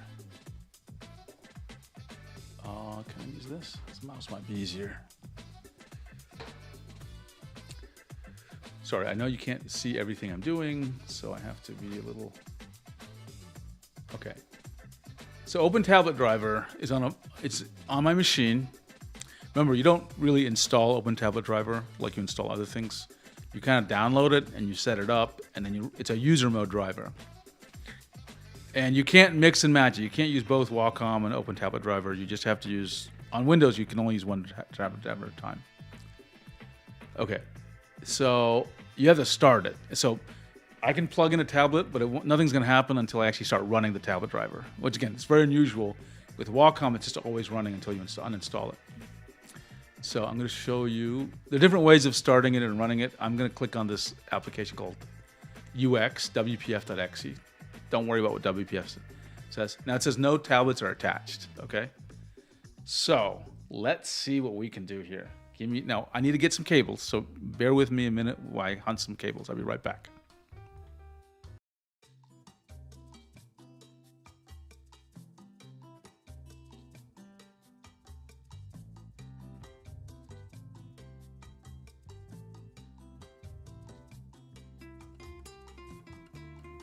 Okay, I was actually mistaken. I don't need cables because I forgot this tablet comes with cables. Like it's attached. So, let's see.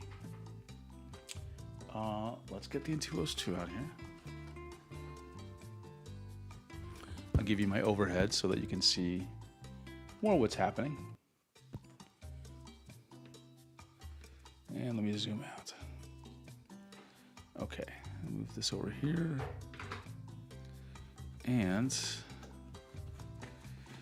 oh man, I gotta learn how to like restore these boxes. I'd love to get this more in pristine condition, honestly. So, actually, I need to buy some tablets on eBay, not because I need the tablets. I just want the boxes. Okay, now how do I get this thing out of here?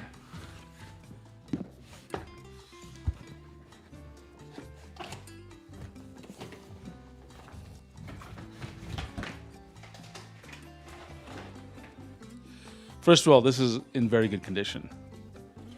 I see a lot of tablets. I've had good fortune. I try to buy tablets that are not very used, like not heavily used on eBay.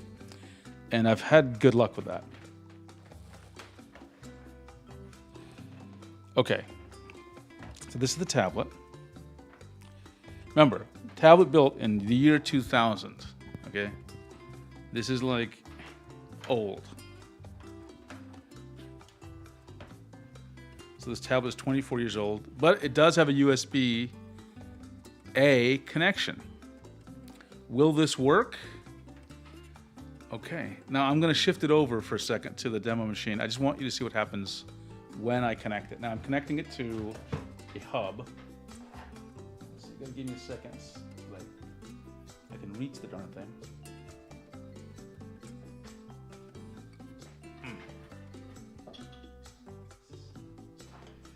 Bought a little USB extension or something.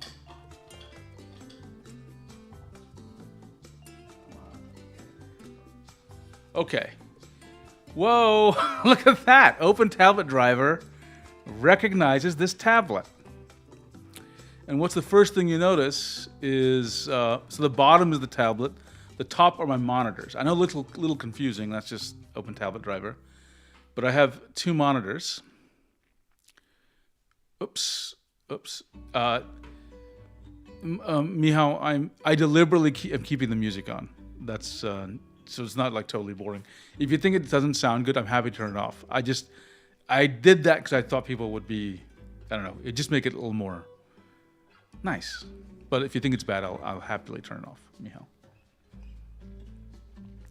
Okay, so now we're not done yet. Things don't just magically work completely. We have to do a few things. First of all, I need to find the pen, if it's here.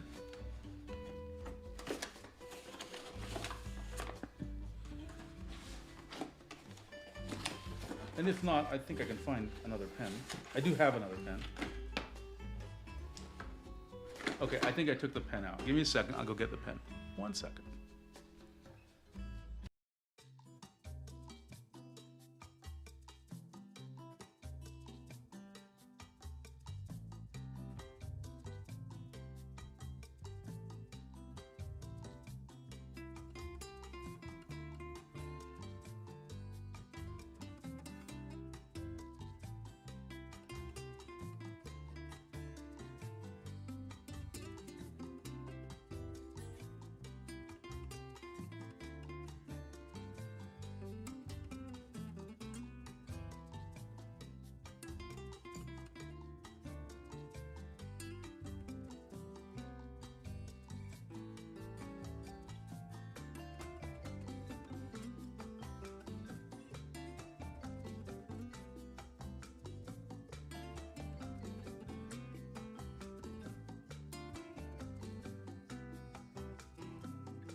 Found the pen.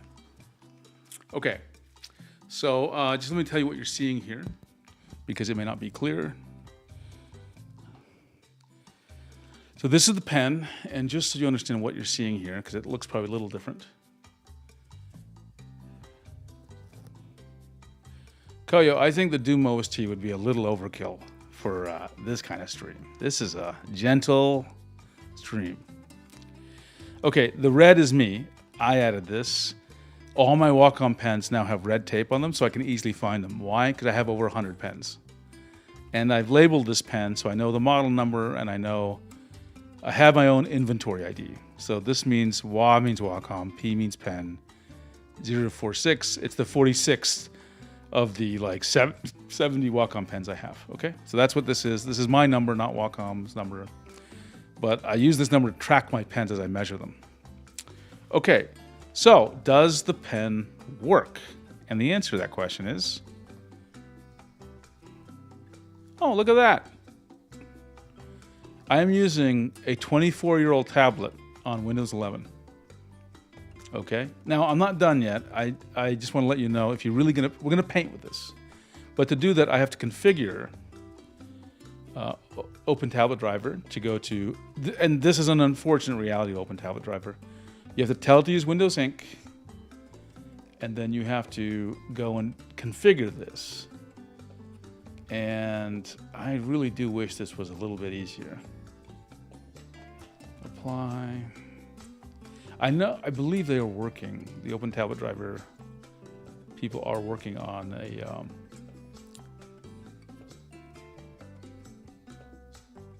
it seems like a lot of work, but trust me, this is not too bad, really. I know they're updating their UI. I don't know when that's going to release. I don't think they're doing anything to make this simple. But I want to show this to you because like people often wonder what they can do if Wacom has stopped supporting their tablet, and the answer is OpenTabletDriver. Or use an older version of the Wacom driver. But this is useful because this OpenTabletDriver supports like 200 tablets, so I can unplug this, plug in a Huion tablet, and it will just work. Right? Doesn't support every tablet, but 200 is a lot. I think that should be, and I had to hit save and apply. I think that's good. And give me a second. Let us go to my 7pen site. And I have a little app I wrote to test tablets. It's called the Tablet Tester. It's just a website. That way, it's easy to do something without having to load up Krita or something. And I just drew with my finger accidentally. Oops, you can't see what I'm doing. Okay, don't worry. We'll get there. I need to show you this. That's my tester. But I need to go here and configure OpenTabletDriver. And this is square. I need to map it to this rectangle here, which is monitor 1. So I think I say set to display this one. Is that right? Let's see. Hang on. No, wrong display. Let's try display 2. Don't know why it's doing.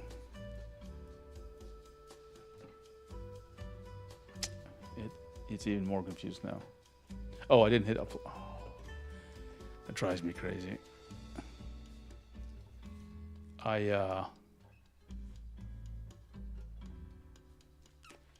really don't know what just happened. Hang on.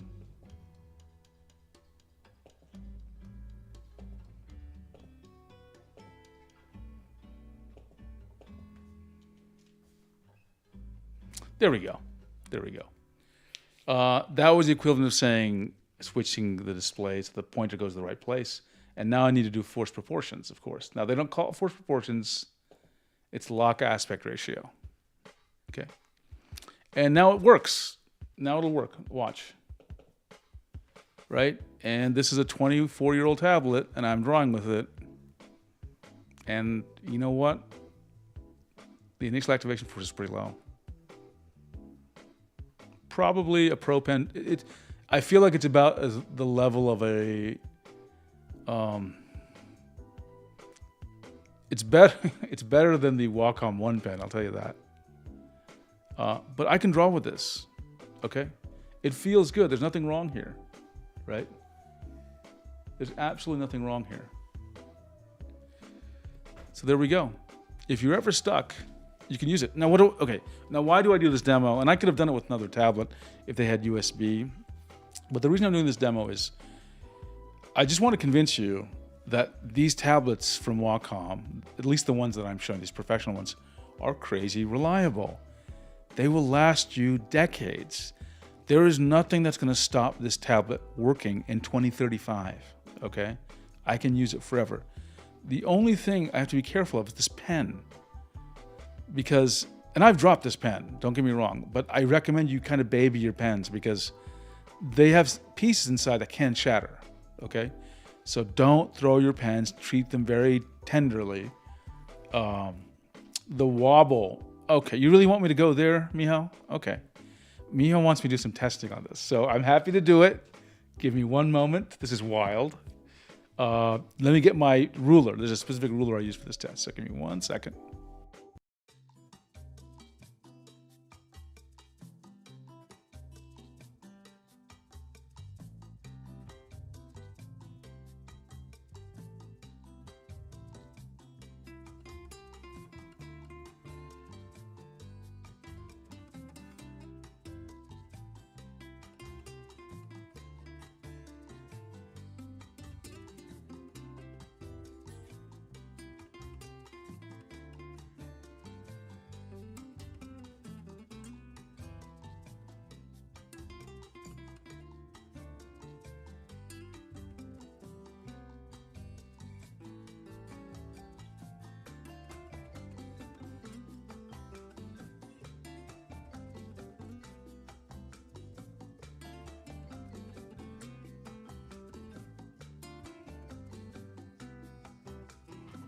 Okay, I couldn't find my normal ruler, but I just have something which is very straight, just a piece of cardboard, a package from something else, and I'm going to use this, okay? And it's big enough to show you it to you, okay? Let's see, I think I can show you, I want to show you multiple things in this view, hang on.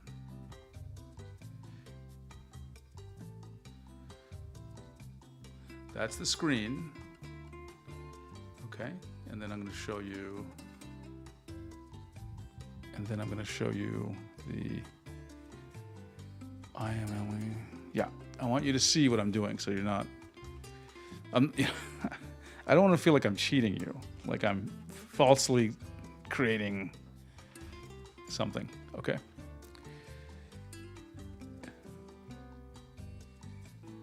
Okay, let me just create.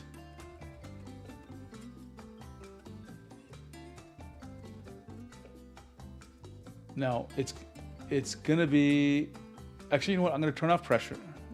Actually, if I turn off pressure, it's too thick. Let me clear this.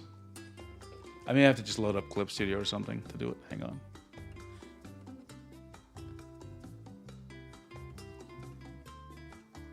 There could be some, I don't notice much, maybe a little bit of wobble, but this is just not the right app for it, so give me a second, and let me load up Clip, or Krita, rather.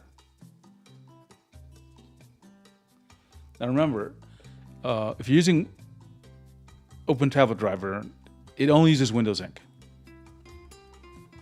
And so it requires apps to be configured to use Windows Ink. Okay, I have Krita. And let's create a new doc. You can, I'll project the screen in just a second. Okay. There we go. I apologize for the music. I know it resets every time I switch scenes. I don't know how to, actually I think I know now how to fix it, but I'll have to just do that another time. Okay, and what I want to do is I use this brush, I set it and change the settings so that the size won't change, right? The Ink 2 fine liner. And then let's draw some 45-degree lines, and you can see if there's any wobble. That's not quite 45 degrees. Let me, actually, before we do that, let me just make sure that the mapping is correct. This feels a little bit like the mapping is not correct. So let me hit delete. Oops. I'm going to trace out something. Just want to make sure I'm doing the thing correctly. I'm tracing at a rather rough cap. Okay. I don't have the mapping set correctly. It's skewed, you can see, right? That's supposed to be like a circle.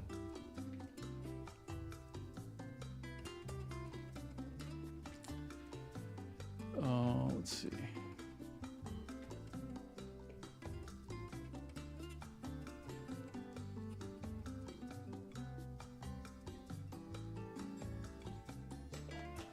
Okay, I'm not sure, but why it's still doing that? It's not a problem. It just, my line will look like it's not 45 degrees, even though I am moving at 45 degrees, so not a big problem. I'll debug that a little bit later. But let's just see how much wobble I'm getting, okay? I'm moving super slow. I'm not getting much wobble, folks.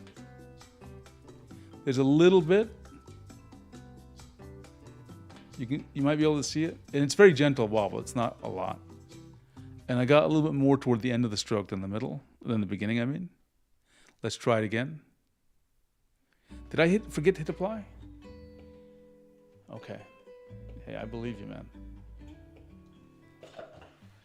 I always, if there's one improvement I want from OpenTabletDriver, it's not that. Oh, you were right. I forgot to hit apply. I feel so silly. I was sure I'd done that. Thank you for bringing that up.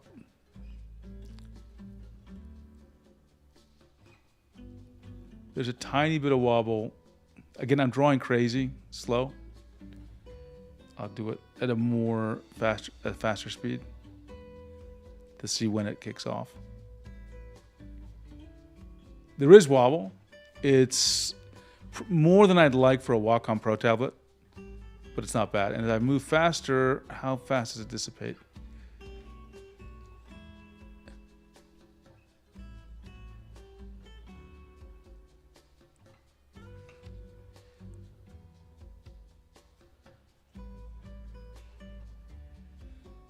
Okay, so I move faster and faster every time. One more time, I'll do a much more fast stroke.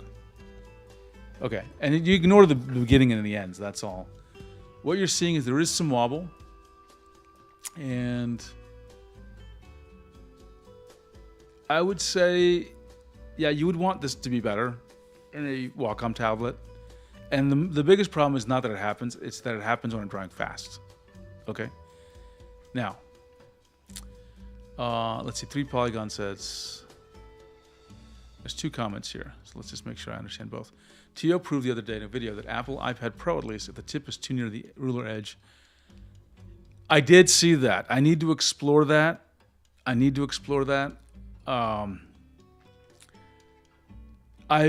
myself have never, sorry, let me back up. I've never understood why there was so much wobble or what was causing it. Because clearly there was wobble in the test, but I never felt like there was wobble when I was drawing. Okay? So now Tio tests wobble with a book or thick wood piece, so the tip is very far from the ruler border to avoid the interference. What confuses me, and this, I'm not saying he did anything wrong.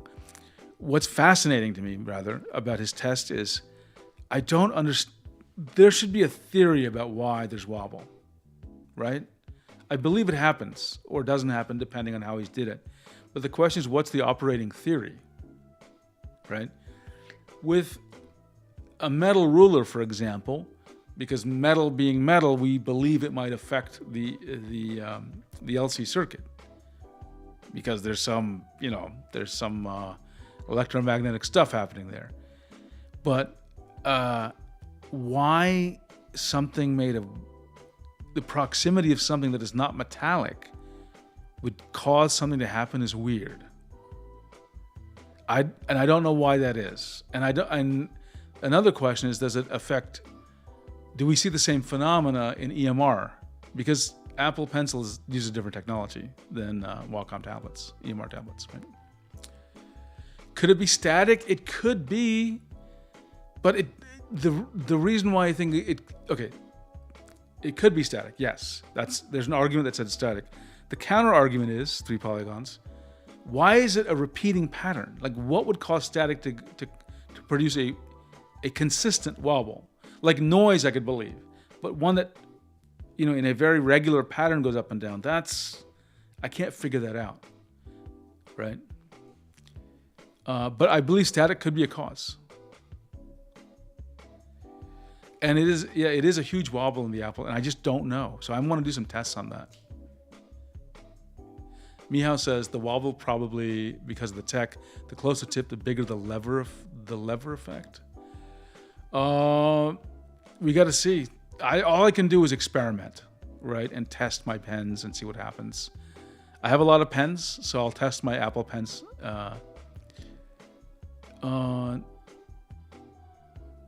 You know, sorry, let me show you Mihaw's comment.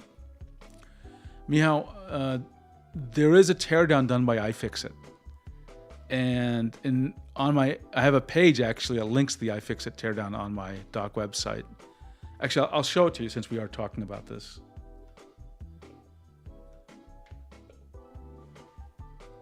We get into every topic here, don't we?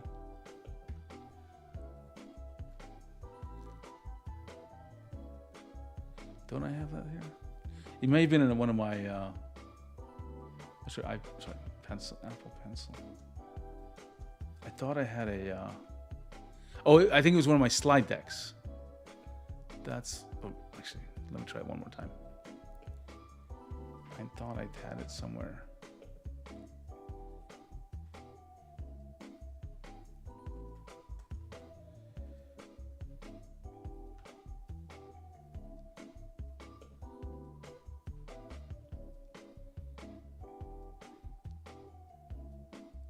I will find it.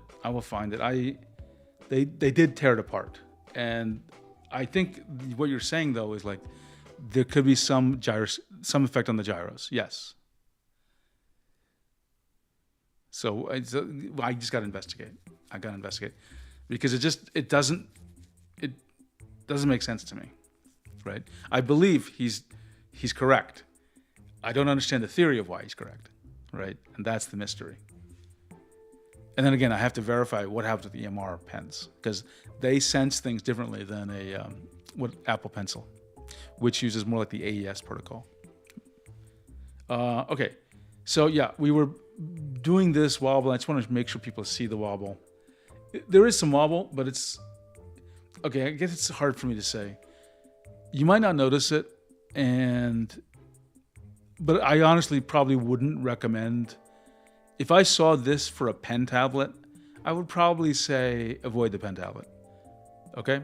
And that's just the standard today, right? When I was drawing with this tablet, I never noticed it. Okay? Back then, I was doing a lot of natural media stuff. Now I'm doing more like line art, so I think I would notice it more now because I pay attention to my lines more, right? Because I'm drawing small lines. Okay, so that was Intuos 2. Now there's something I said I was going to show you. 3 plugins, you notice it? With the Apple Pencil. There's one thing else I want to show. I can't demonstrate it for you because I don't have the Wacom driver, okay? But I just want to show you 2 things.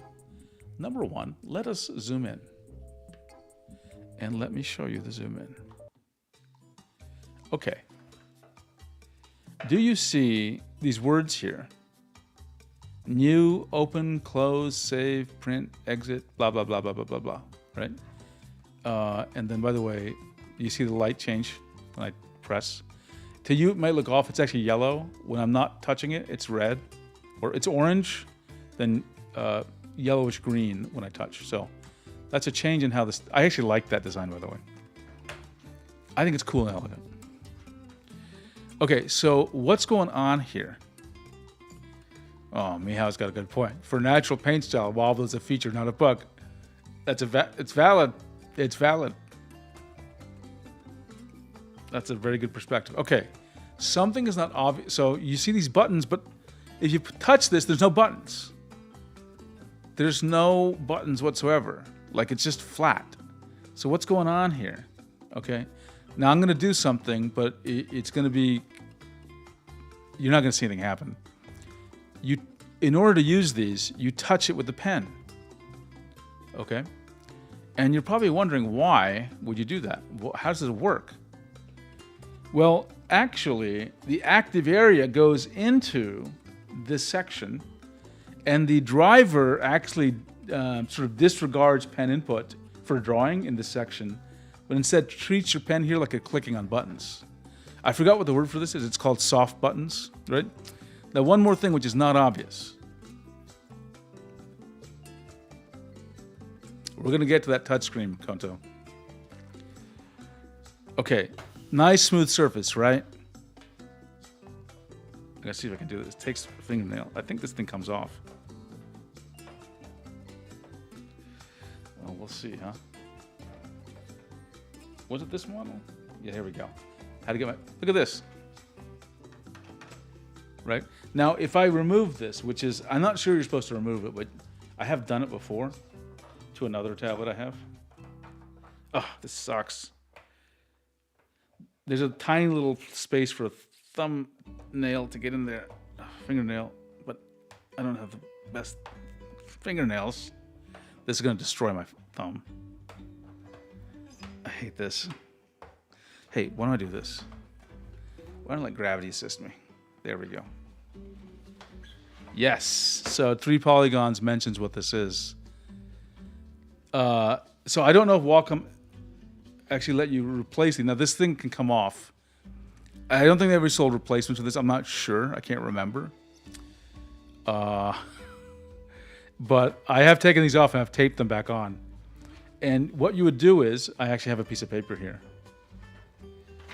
You would put this underneath here and trace, right? So I thought that was a really cool feature. I think I used it one time, but it's really kind of interesting that this actually worked that way. And let me see if I can show you what's underneath here. What you see as buttons here, it's like almost like a piece of paper or something that's just written there, right? And underneath it is the actual active area. So OpenTabletDriver doesn't know about these buttons, so it just treats this entire thing like an active area. So up here, I'm just drawing if I'm touching this with the pen. It doesn't act like buttons. So that was an interesting feature. They added these soft buttons, but for me, the buttons were never useful. You know why? Because you have to look at the tablet and carefully hit the button. And I always found that super irritating, so I just disable these things, right? 3 polygons. Now we have the paper version of Intuos tablets, but in my opinion, lacks a bit of accuracy in the vector conversion. I've never tried their paper mode. I think I've accidentally used one of the paper pens, and it triggered that paper mode, but it was just like, I didn't know what to do with it. Okay, let me move this out of the way. So this is Intuos 2, and I have really fond memories of this.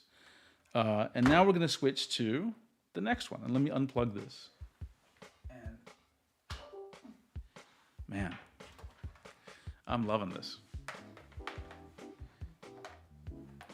Trust me, I don't think anyone else has used so many of these tablets. Okay, give me a second. I'm going to put this in the box, and I'll be right back.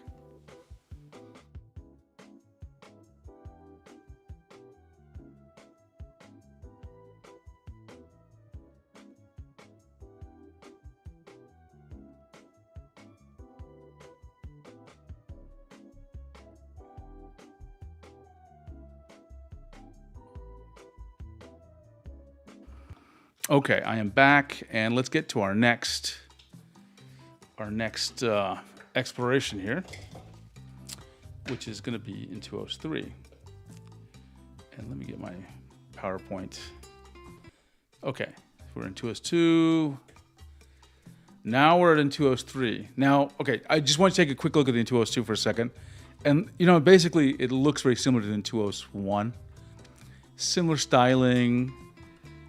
And now we're going to see the first big switch, right? So even before the Intuos series, these looked very similar. Beige, plain, but something happened.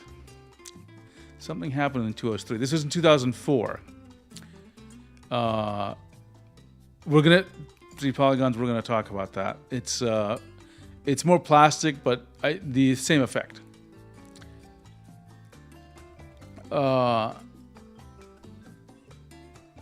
So this is 1024 pressure level, so nothing really changed there. This is the PTZ series. Now notice, again, we have lots of sizes here, right? And a couple of things. You see W here. Now today, if you see W in a model number, it means wireless. But actually, this means wide. So they had the standard size tablets, but some were just really wide compared to others, right? So this probably should say 12 by 19 or something. This is not quite correct. Let me fix that actually, because I hate to have wrong stuff.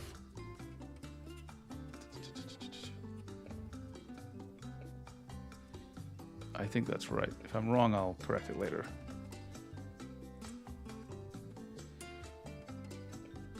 Okay. And then this is the first time the model numbers have adopted their modern format, which is PT. P, I guess, means professional, T for tablet, and then some numbers, right? So this is now, Wacom tablets just generally have this PT something model number system, right? Now, one more thing is the transition for this tablet is the soft buttons, meaning the ones that are sort of, it's just the active area and the drivers figuring out what the buttons are. They became real buttons, like physical buttons you press, right? And we added the touch strips, okay? So let's take a look at the boxes, then I'll demo it for you. So this is the Wacom Intuos 3 box for the 6x8, right? And so this started to get a little less colorful, you noticed? Like the previous one was like really yellow and bright and rainbows were everywhere. Now it's like, it's lost some of that. It's become a little more generic, right? But they still emphasize professional pen, mouse, and tablet. Today, like if someone said a mouse, you'd be like, what? But here in this era, it was quite a big thing here. I like that they say, for the serious photographer, designer, and artist. And I don't know why photographer gets so much. Like, why is the biggest letters for photographer? I don't know, but they were totally into it. And then, let's see, anything else interesting here? These are the touch strips. We'll talk about that. They talk about, okay, so let me go back to USB. Now USB thing is really de-emphasized. Like it's barely there, it's on the side of the box, and it's not a big issue. It's like everyone expects USB. For some reason, with this box, they said on the side, oh, it has 48 square inches. This is the first time I can recall them talking about square area. I don't think that it appears in any of the other boxes, which is weird. And they have these other two things, control and mobility, 4 stars. Don't know what those stars refer to. I guess they're just trying to say you have good control and good mobility. Not really sure. And this is the back of the box. Nothing special, but again, it's just more bland than we saw with the Intuos 2.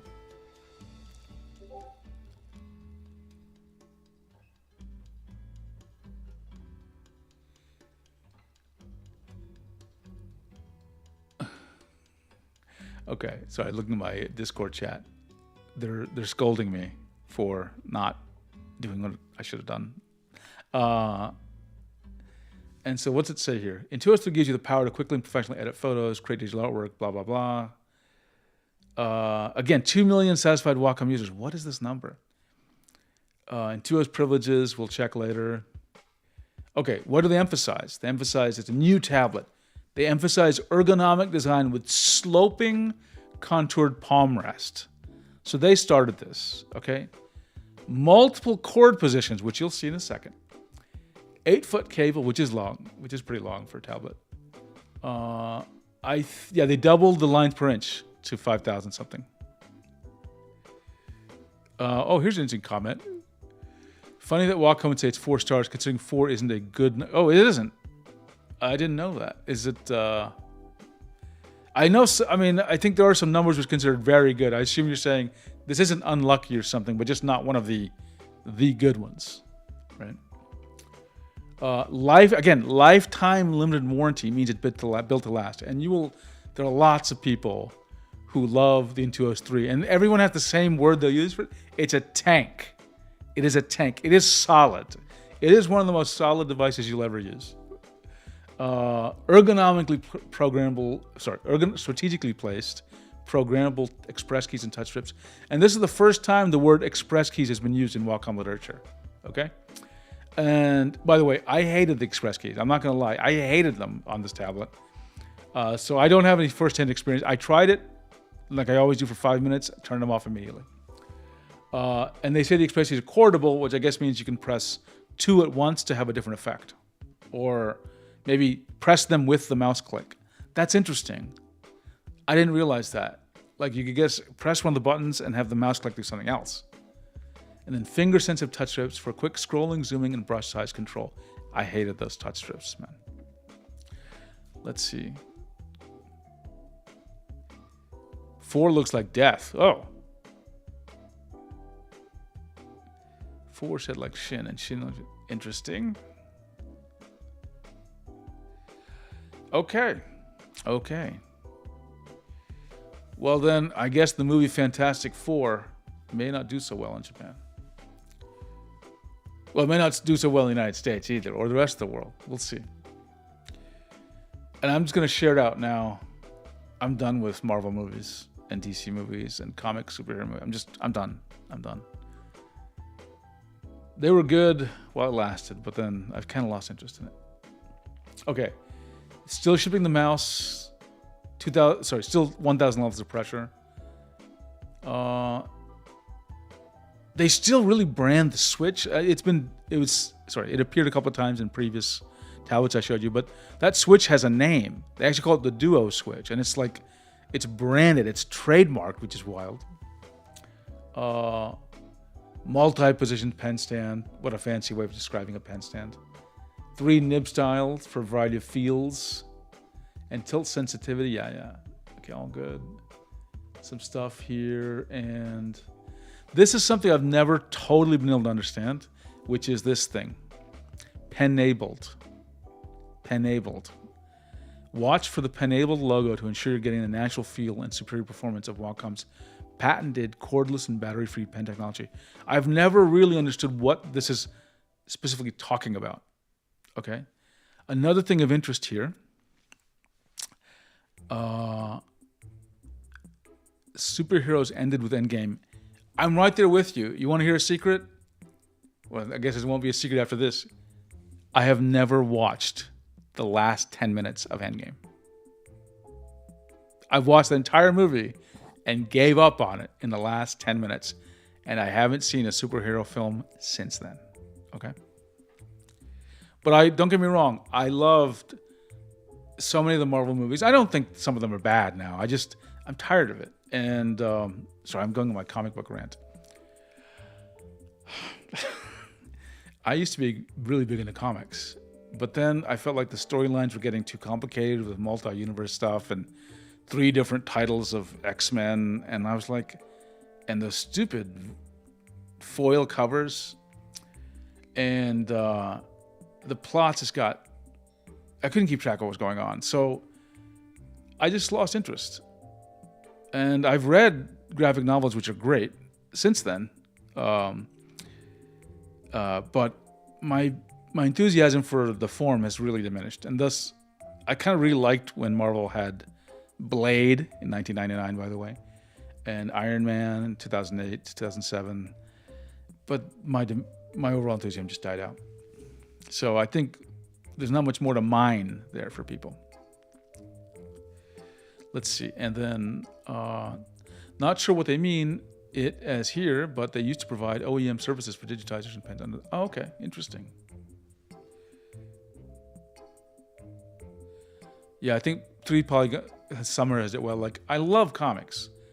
I just don't really pay attention to Marvel and DC anymore, right? I'll try to think of one I really liked in a minute. Okay, one more thing. Sorry, I got distracted here. Is okay. After Duo Switch, it says Express Key is a registered trademark of Gin-San Industries Incorporated and is used with permission. So, I guess Express Keys, Wacom. The name Wacom didn't invent. It's from this other company, and somehow they've just licensed the use of the name. So it doesn't look like they're using the technology, just maybe a name. So that's interesting, right?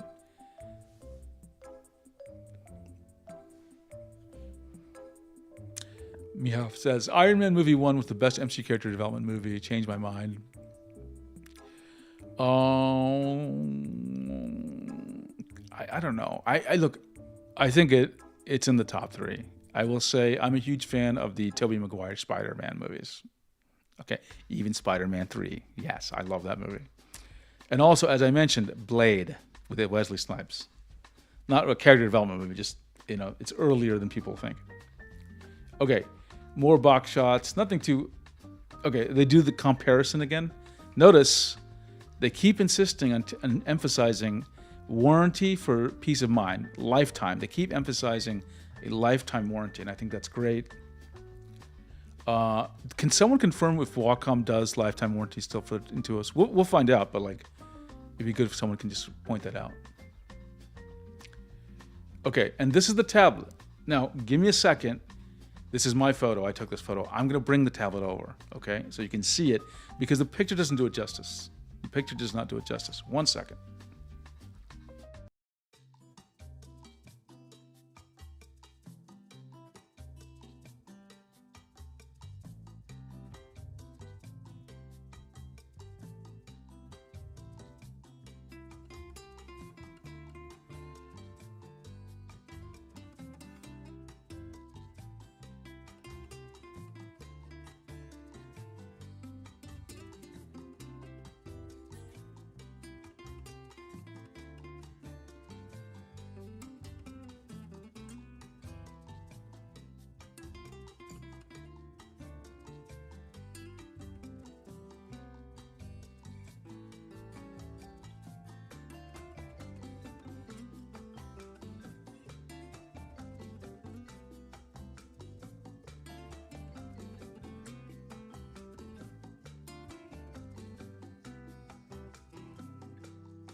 Okay.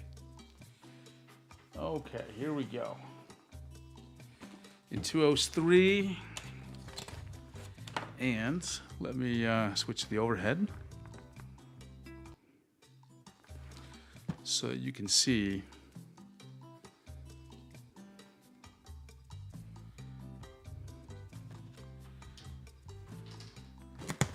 Okay, and I'm going to take this down bit by bit here. There's a box here. There's another box here. I'm just lifting things out of the box. There's a pen in here. And then here's a tablet.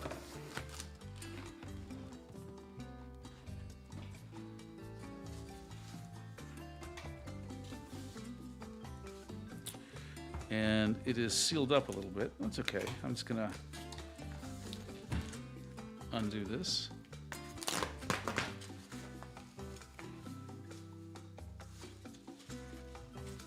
Okay, here we go. So, this is the 6x8, and what did this come with? I got a grip pen. Looks like I have multiple grip pens. Interesting. And what is this? This is the mouse. And then I got another grip pen. Right? Now, one thing is interesting is this is the... Actually, give me a second. I'm going to bring another pen just to help show you this.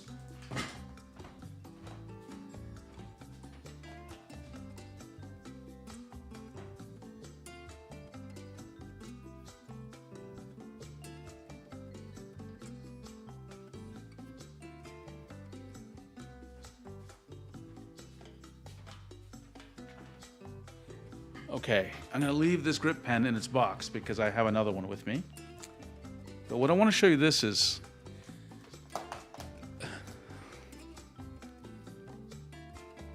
take a look at the size of these pens.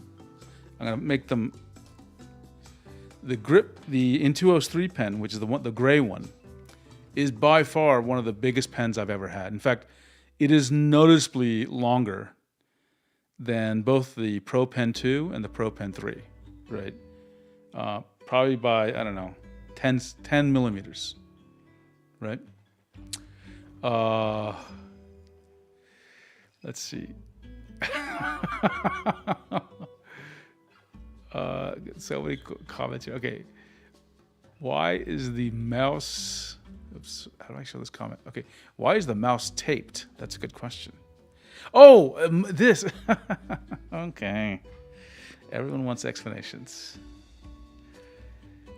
Okay, I have two computers in front of me. Okay. Notice this keyboard is blue. It's taped blue. The blue indicates devices that are on the streaming computer, which is the computer controlling what you're seeing, and the cameras. And then the red, not the pens, the red on the mouse, and there's a red keyboard somewhere. That's for the Windows. So the blue is for a Mac, by the way. The red's for a Windows PC, a laptop actually. That is when I'm showing you Krita, that's what I'm showing you, right? And that's why it's just, these are the same model of mouse, so it's so hard for me to keep track of which one is which. I just put some, I know it's not very carefully done. It's not pretty, but this helps me realize which mouse is which and which keyboard is which. Because otherwise I'm typing on the wrong thing all the time and moving the wrong cursor. Anyway, yeah, this pen series was the largest we ever had in Wacom's Pro history. Nothing has gotten this size ever since.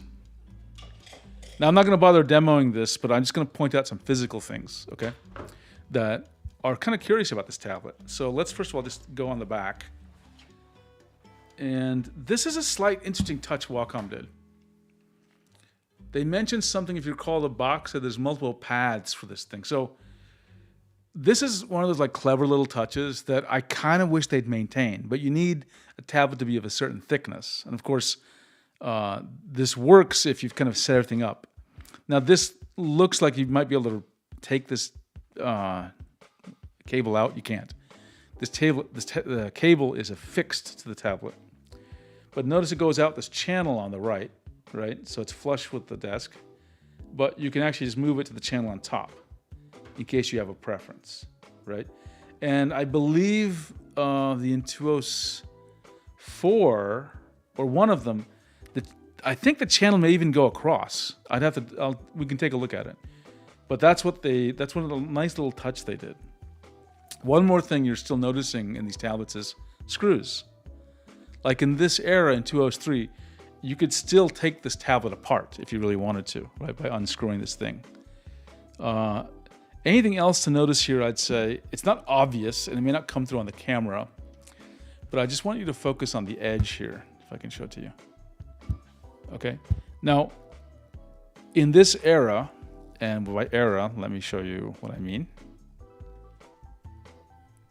Do you remember these?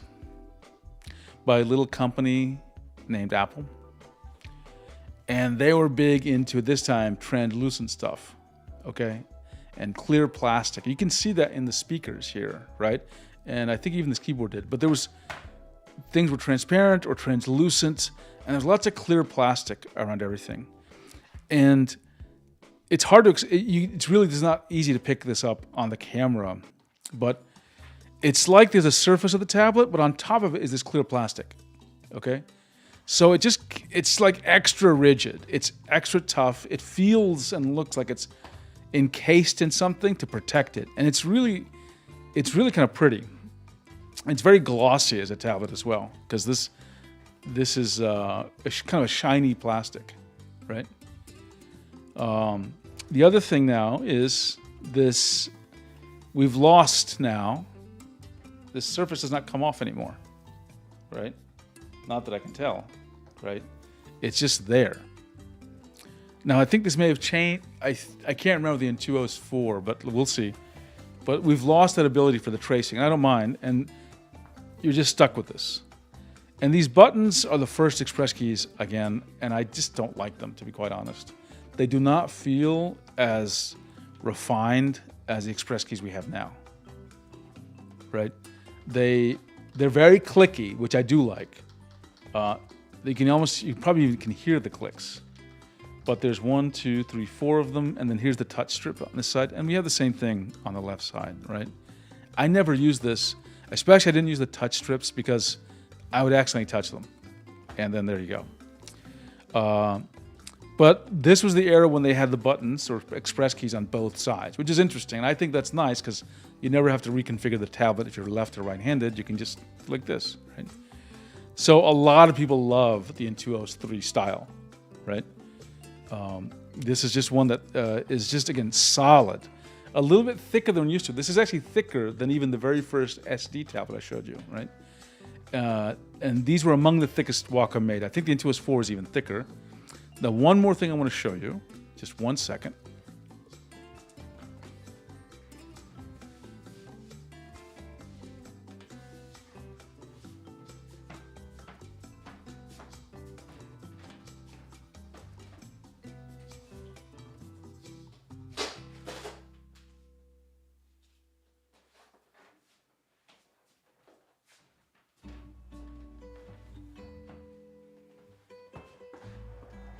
Take a look at this. So it's not quite square, but it's pretty close. It's pretty close, right? Same basic design. However, what's interesting about this is, and this is the same series. This is the was it the PTZ, right? I believe that's correct. Let me double check. Yeah. So the one I showed you just then was the PTZ 630. This is the 1230. Now, what's interesting here, though, besides the squarish size, its plastic is different. This is more like the older style plastic. It's just normal plastic. It doesn't have that clear plastic anywhere. So you can just tell it looks more matte. And that's not an optical illusion. It really is. The plastic is a little more speckled, but it is, much more traditional look. And I actually, just to show you, the reason I got this, or at least one of the reasons, is I wanted to use it with this device. Let me go to the demo machine.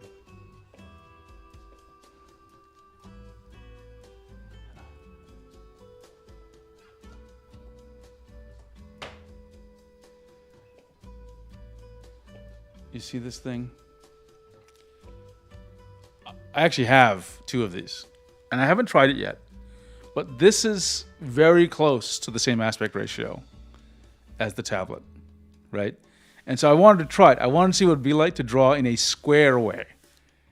Now, I think it's going to be weird because apps just aren't really on Windows designed for this square kind of monitor layout, right? So I'll try it. We'll see. It could be frustrating, and this is very thick, by the way. Look at, let me give you the overhead here. Look how thick that is. Just in comparison, let me bring one of the pens over so you can just see. This is the Pro Pen 3. That thing is huge, right? Super thick.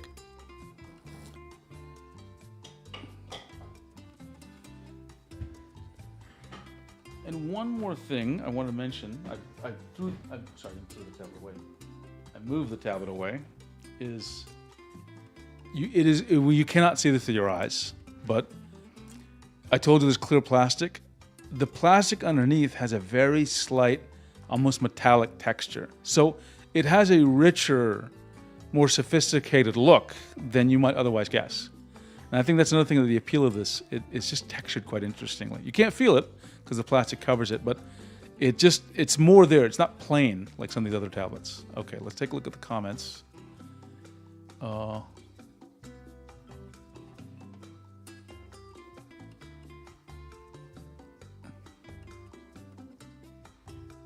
Came back from the tablet's treasure chamber. I'll do a live stream, by the way, of the tablet treasure chamber.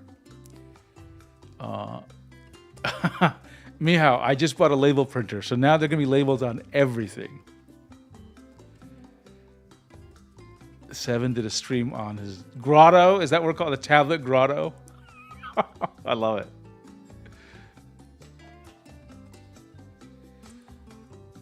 Most Intuos 4 have a removable cable, so maybe the PTK 1240 has it. We'll take a look. I have the 1240. I think some models do and some don't. I think 1240 is actually fixed, but we'll see. You know, folks, I need to take a bio break, actually, because I've been going StreamQual. So just give me a few minutes. I'll be right back, and then we'll start going to Intuos 4, okay? So I'll be right back.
Okay, I am back. Let's take a look at some comments. We got that comment already. Intuos for XL has cable channel for the side, only to the side. XL non-detachable. That's what I thought. And then the UV yellowing struck the PC market. Transparent was never PVC again. Wait, you mean the clear plastic would become more yellow, Mihao? Is that what you mean?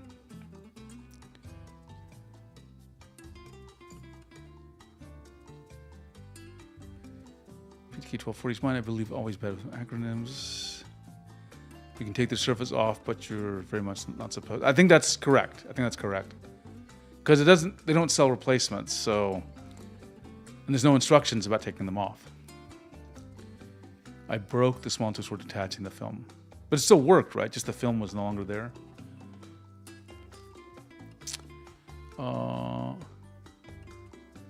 If 2017 is made for shield walls, this was playing for building foundation. Well, you haven't seen anything yet, Mihal, let me tell you. We've got something incoming which is gonna just blow people's minds. Okay, now let's get to Intuos 4. Okay, let me project. Okay, Intuos 4, what do you notice now? This was 2009, and lots of wild stuff happened with Intuos 4, okay? Now, we're now, at the first time, at 2,000 levels of pressure. And just as before, good, thank you, Konto, for welcoming me back. What we Now the question is, I told you already, what was it like going from 256 to 1024? And my feeling was, and I think 3 polygons also said, like, yeah, it felt, I guess, kind of better, yeah. But when I was so excited when I saw, oh, it's been 1024 for years, and now Wacom has used 2048. I will tell you up front, I didn't notice anything different at all. I've still, to this day, never noticed anything different. Now, let's be clear. Wacom might have increased the pressure range, not the pressure levels, the maximum pressure of the pens, and you might notice that as a better quality. I certainly think that's part of it. But just having more pressure levels hasn't helped me. And I honestly don't think it's helped anyone. Well, I know some people are arguing about this. I don't think people can tell the difference. And I think if we did a study, you'd see, look, maybe I'm wrong. Maybe it's not 2,000, maybe it's 4,000, but I think it really is 2,000, maybe less. They won't notice it. Like if you did like a test where, you know, people didn't know what they were doing and like you had to ask them what, you know, did you notice a difference? They would be just random in their answers, right? We'll see. I'm totally happy to be wrong. I just feel like I've collected my evidence that says it's incredibly hard to tell the difference. Okay. This was the first time things changed for the express keys and dials. This was a major change in how the tablet looked. And this is also the first time. Now, before you saw W in the model numbers, and it meant wide. But now you see WL, and now WL means wireless. And we see the first wireless. There's a specific model, PTK 540WL, which is the wireless one. Okay, I think it's a small model, so I'm not sure why it has 540 as a number.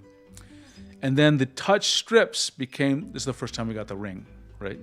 What we now know as the ring, or did know. This Intuos Pro box, this is the large model, so a rather large box. And what do you notice? Almost a complete absence of color, right? It's really almost monochrome. And we'll talk about the color bits, but they don't emphasize the human element at all. Like the people aren't there anymore. The colors really vanished, but it's very elegant. The lighting I did here makes it more washed out, but it's darker than this. It's like, it looks good. Don't get me wrong, it looks fantastic. But it's just a very different vibe from what we saw before, right? Now they mentioned, I just wanted to show you, like, you know, okay, I always talk about USB. Now USB used to be big and on the left, meaning the first thing. Now it's on the right, meaning the last thing. And it's smaller. Like it's just getting smaller and smaller. Like it doesn't matter anymore, right? Let's see, we have a comment here. 540 is bigger than the 440 and small. Oh, so there is actually, okay, it is a bigger size. Interesting. Kind of funny size, and it came out after the main release of these tablets. Okay, I didn't know that. I didn't know that.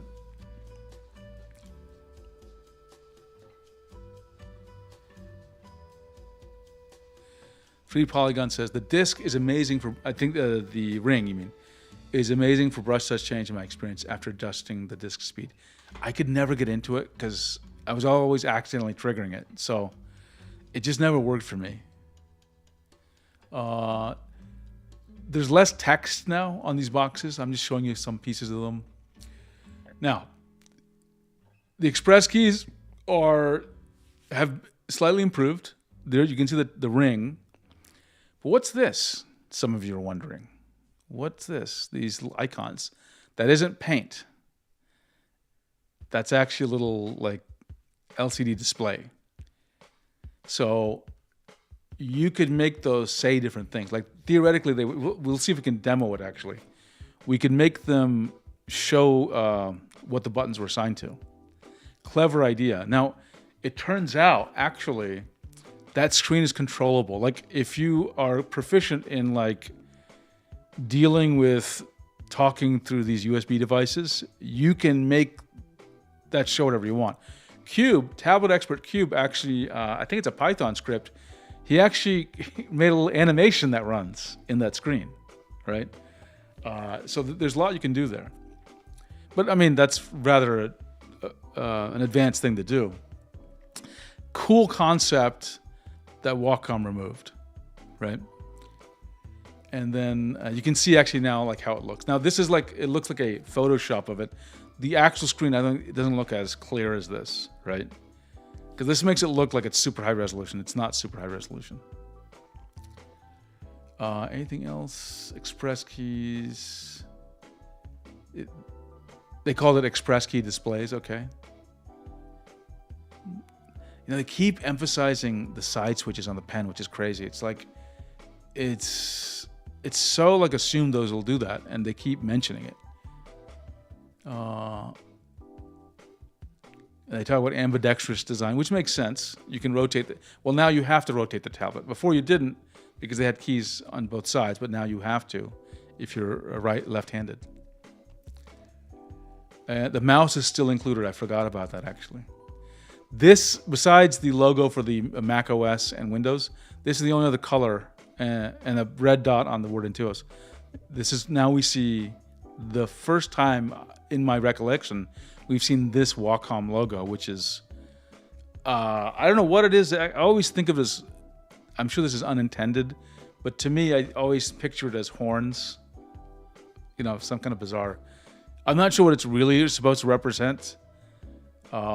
Maybe the tips of pens or something. It's a very Wacom design, but I still kind of like it. I have a lot of nostalgia for this. And there's the other color. For some reason now, the dot in the eye is red. Okay. Okay. So this is their picture of it, and you can see now the screen. You can probably tell it looks a little different in a photo than it does, like in this photo, than it did in the box. Now you can clearly see it's more of a screen. And another weird thing about this tablet, this actually is a Reddit post, is 4 years ago. And someone noticed these lines on these tablets. And people wondered, what the hell are these lines for? I even wondered. But this is something called quick point mode, right? And it's a weird little setting that almost no one used. So they took it away, but basically, if I recall it correctly, we can look in the manual, but it was like you could like in quick point mode, like some section, let's say maybe here, I think, would act like, what did it do? I can't, you know what? I don't want to even speculate because it's been so long since I even read it, but there was a special positioning mode called quick point mode. And it's kind of like, I don't think that they pulled it, but this is where they introduced it. And that's what those lines were, to show you the border of the quick point mode. Okay, so let's bring one up. Now, I don't think the lights are going to say anything, but it's at least worth a try to see what the tablets are like. So give me a second, and I'll go get an Intuos 4.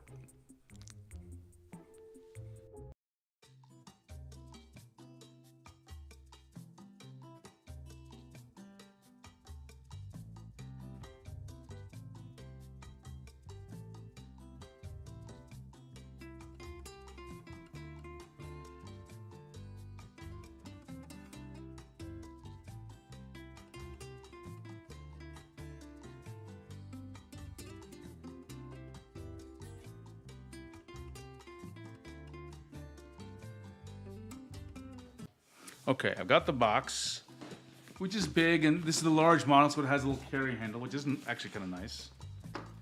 I have to figure out how to open this box. I'm never sure how this actually works. Oh, I get it. It slides out. Okay.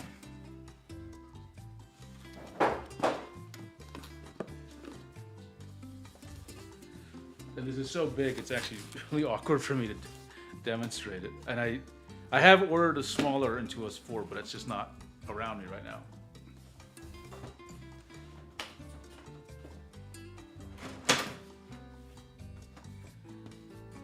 Okay, let me show you a little bit of what's happening overhead. So this box, I actually really like that it has this a bunch of, I guess this says like it begins here, right? At least this means here, this means begins. Okay, let's see. Mihao, let's see if I get this right. For those of you who know what I'm doing here. Mihao knows what I'm about to do. Tutai, wszystko się zaczyna. Okay, So zaczyna means begin, because I think a teacher would say to the kids, zaczynamy, like let's begin. So that means begin. This is here, tutaj.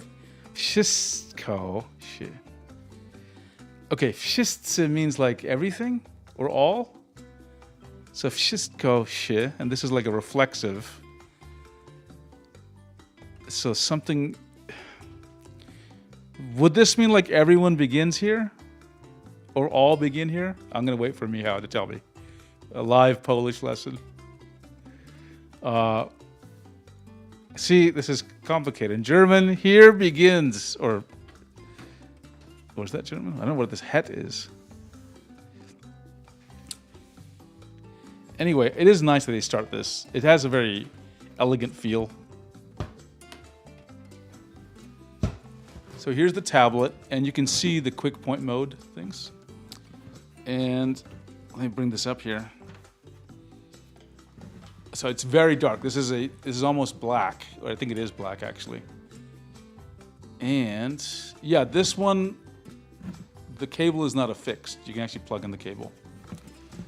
But I'm not going to pull this fully out. I just want to show you. This is really the modern. Let's see. 3 polygon says. In French, it says, "It is here where all starts." Okay. Okay. Where it all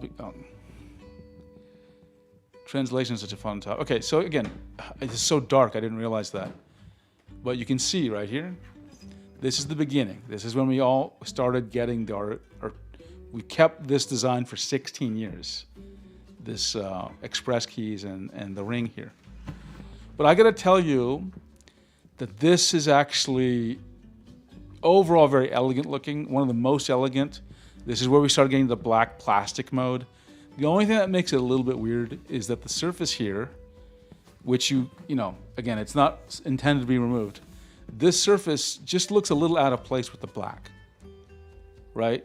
It's like very bright. I mean, not bright, but like, it's certainly, you can see it's brighter than the black plastic next to it. Now, just because it's nearby, and I'm not going to demo this because there's really not much to say about it, to be quite honest. So let me semi-box it back up and put it down.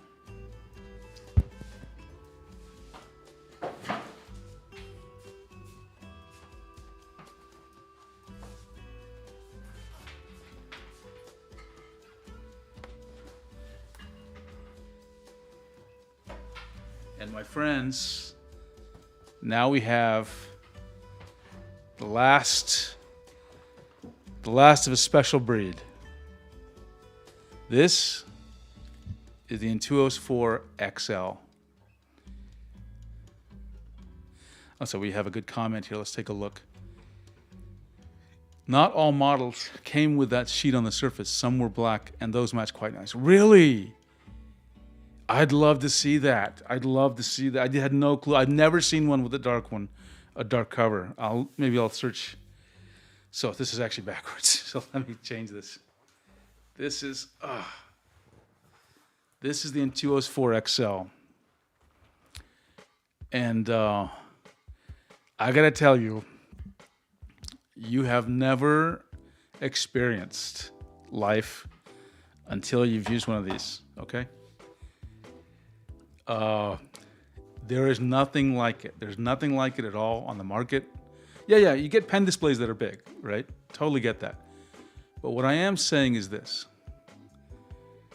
This tablet feels different, and you cannot live and use this tablet like a normal tablet. You have to commit to using this tablet. Like, it's so big, it's like difficult to even move because it's heavy, actually, right? And it's so big, you have your hand, the entire thing is like a bezel. Like your hands go on it. There's no way of keeping your hands off of it. I'm 6 feet tall and like my arms are pretty long actually for my height. And like it would be hard to do this. It's like hurting me now, right? You have to put your hands on it. And it is so tall that if you keep, I'm putting this right up against me, right? And I normally keep this a little bit away from me, right? If I at a normal distance, I'd have to reach like this, right? It actually, if I reach like this or like this, I'm stretching my arm out considerably. It's actually uncomfortable for my arm. Like if I have to like hit the Windows close, button here or draw up here, it'll wear you out. And the only way I can use this tablet is by putting it on a stand, which like elevates it, almost like a pen display, right? And then it like becomes more within the radius of your arm, right? So you have to commit to using this, and you have to commit to it. You have to commit a desk for it. Sorry, I know I always do my tablet rants, but I love this tablet. I love this tablet. I loved it so much that effectively, when I was drawing, I committed my desk to it. I would literally, like, I can't do it right now. I don't have something with me. Well, I'll just use this. I would literally just bring a plate of food and my water and like eat on this thing as if it was like, a placemat. Right? So I love this tablet. I haven't used it now in over a year or so, but it's just wild to use one of these. Right? It's wild. Right now, I'm using the large tablets, which I don't even recommend large tablets, people.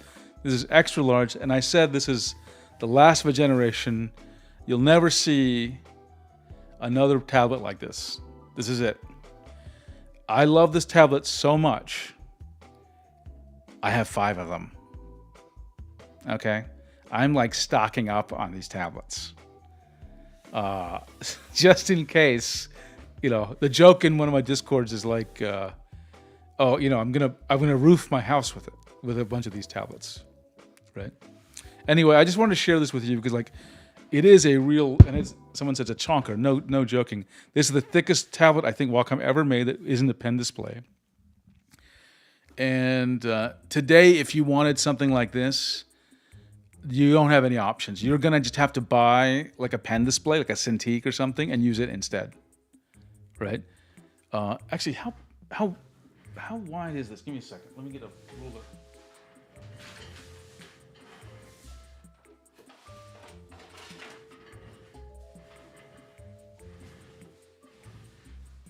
Yes, 3 polygons. I have 5 of them. Okay. First, I'll use the imperial units because they're classier than metric. I think probably it's like this.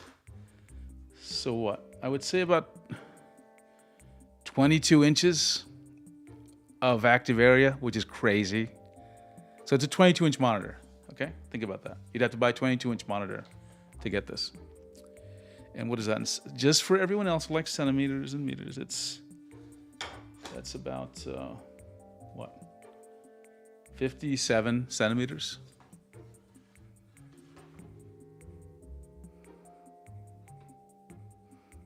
Three Polygon says, I need an intervention. Maybe I do.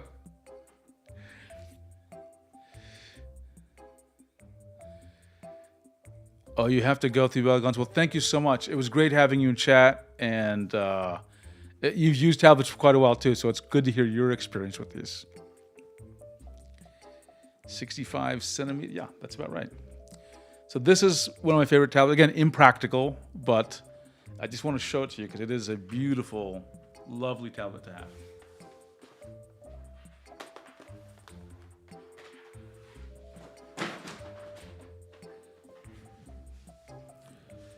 Okay, so now we get to Intuos 5. Now, I have one. I'm not going to take it out of the box, so I'll just show it to you. The key things, right? Nothing really changed in terms of core drawing experience, but they introduced touch, right? Not on every of them, but you can see it in the model numbers. PTH means touch, PTK means no touch. So 3 of them have touch and 2 of them do not have touch. But other than that, and by the way, I tried the touch, never really liked it, right? Perfect 3 polygons. Have a great day, and hope to see you on the Discord. And I think that the touch was never great. I just never liked it. It felt jerky to me. It still feels jerky to be quite honest, even the 2017 models. This is what the looks like. Frankly, I think this box is a regression from the Intuos 4 because the Intuos 4, even though it was just black, it looked elegant. Like this looks plain. Nothing really special about it, you know. Notice they quit talking about USB, right? They used to have a USB label next to the Windows thing.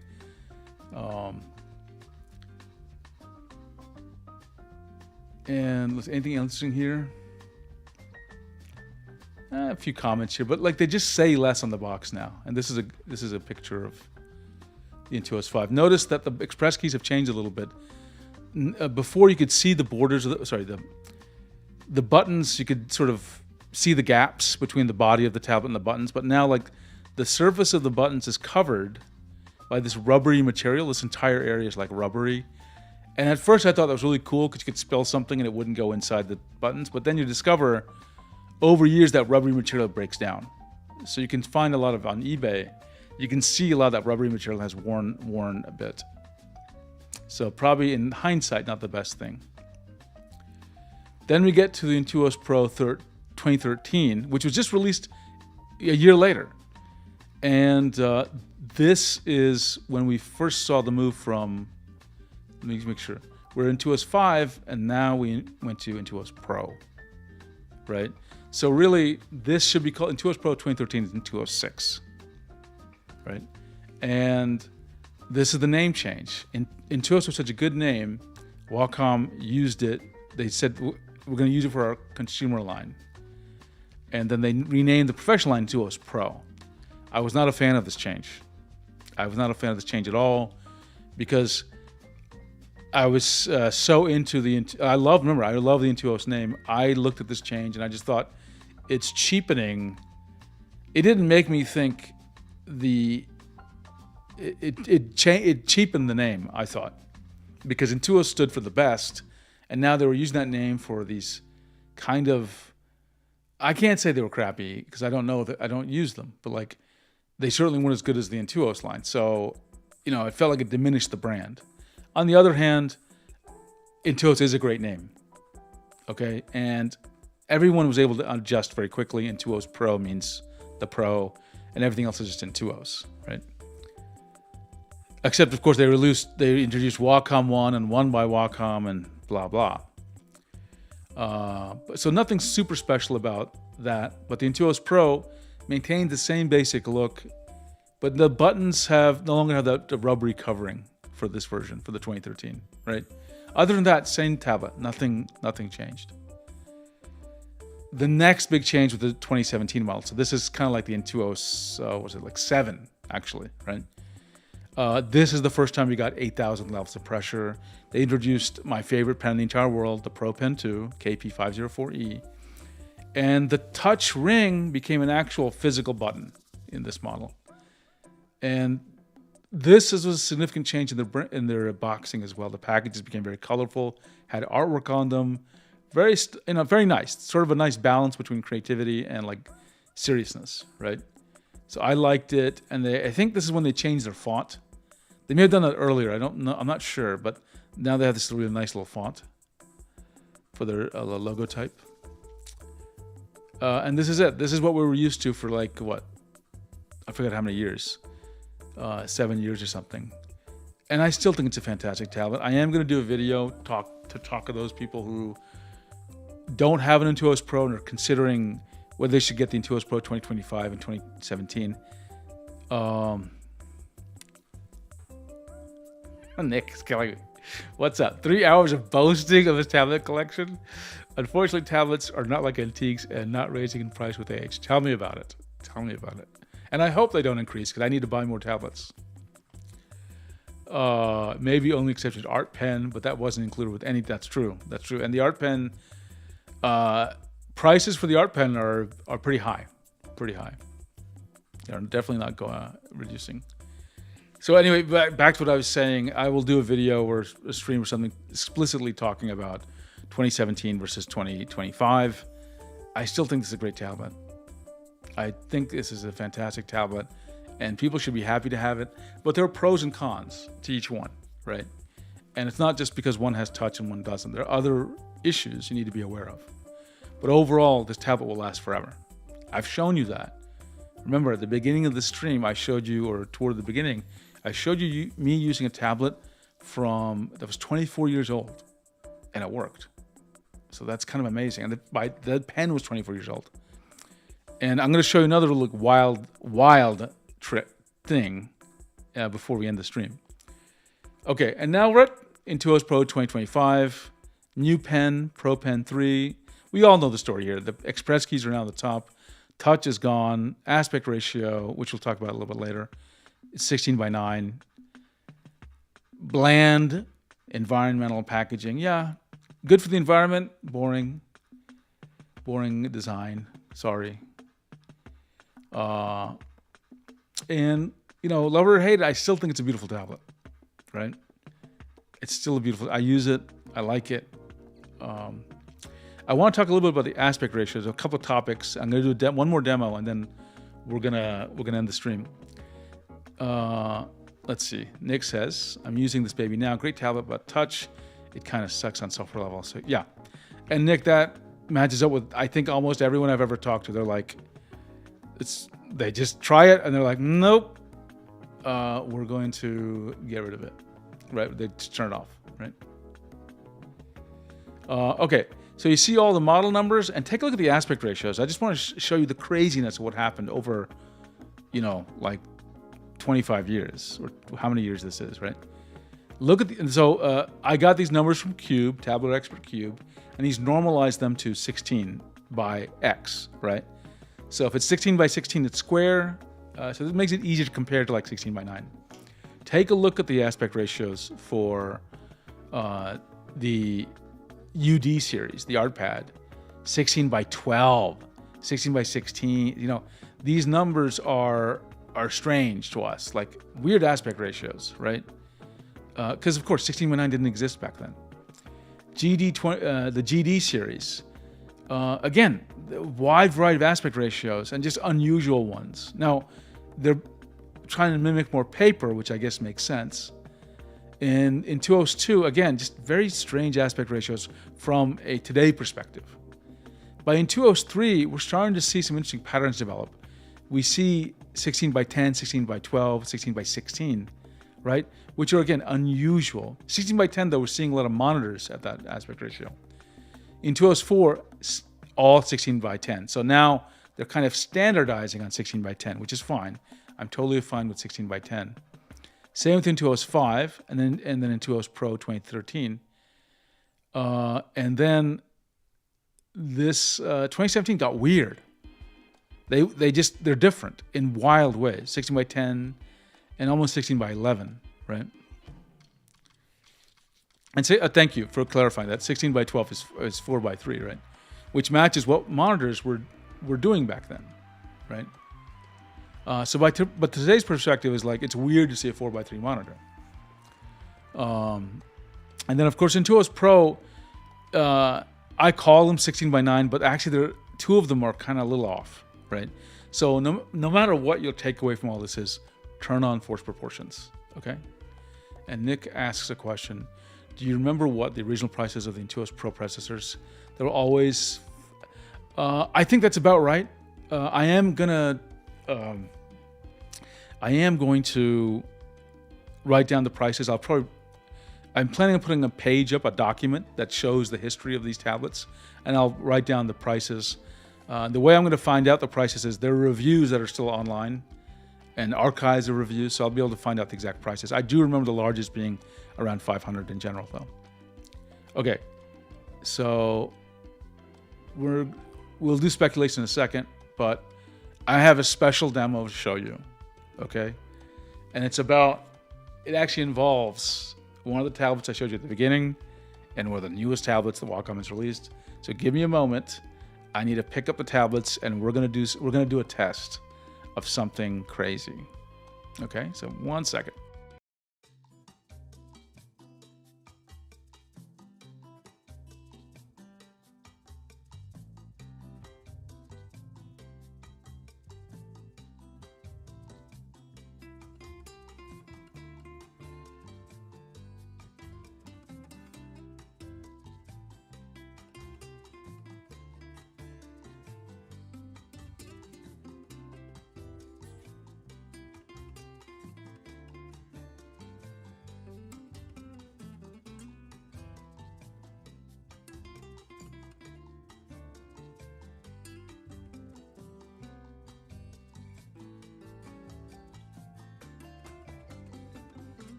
Okay, I'm back.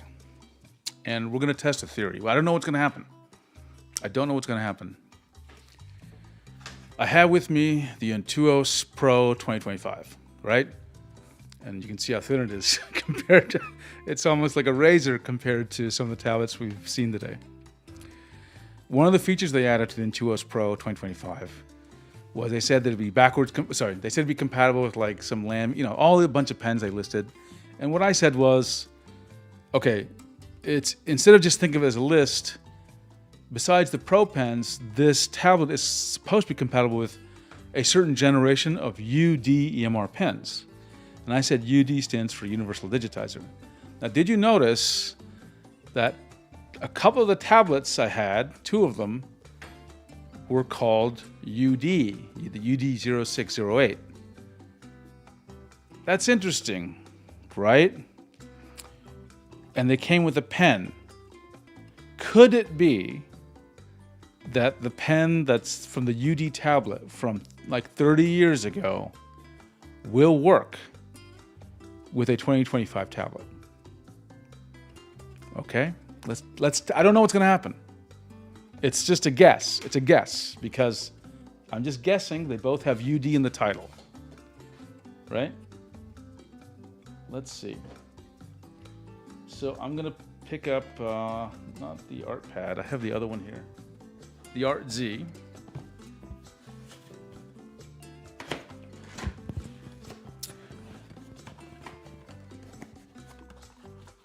And I'm going to find its pen. And we're going to... I have to get this thing out of here.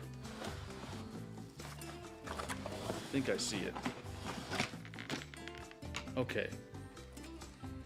I don't know. I don't know what's going to happen. Because the pen does not say UD. The pen says UP801E. Okay?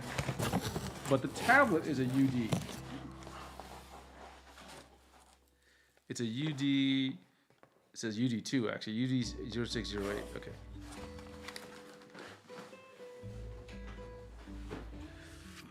Okay, this is good, it's a good test. So I'm gonna go back to Krita, and I'm gonna just create a new paint layer. So this is a wild test, because I have OpenTabletDriver with, so it's not even the Wacom driver. And where are these cables? I may need to get another cable here. Come on, buddy. Okay, here's a cable. Oh, okay, this goes. Sorry, it's just like there's a lot of cables going on here.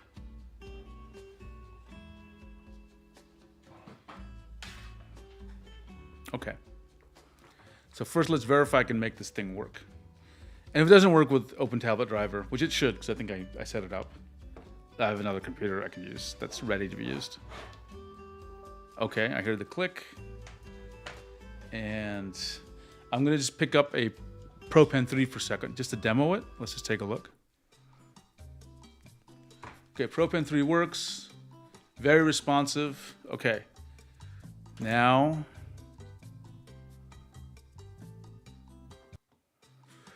Now you're going to see, that was the Pro Pen 3, you're going to see, right? You can see me doing it. And let me do some Control-Z's to get rid of this garbage. Nick says, would be fair to say compatible with a lot of junk third-party pens.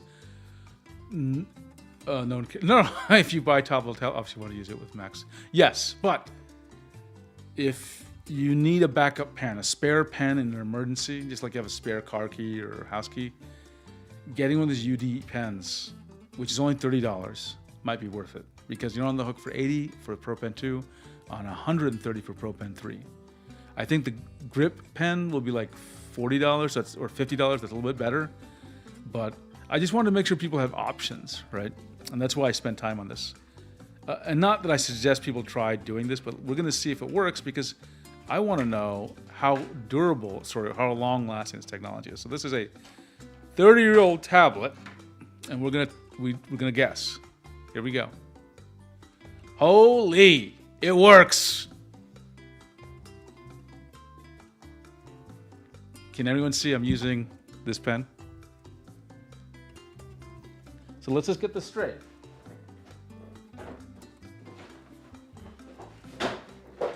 The pen from this tablet that was released in when? When was it released? Let's take a quick look here.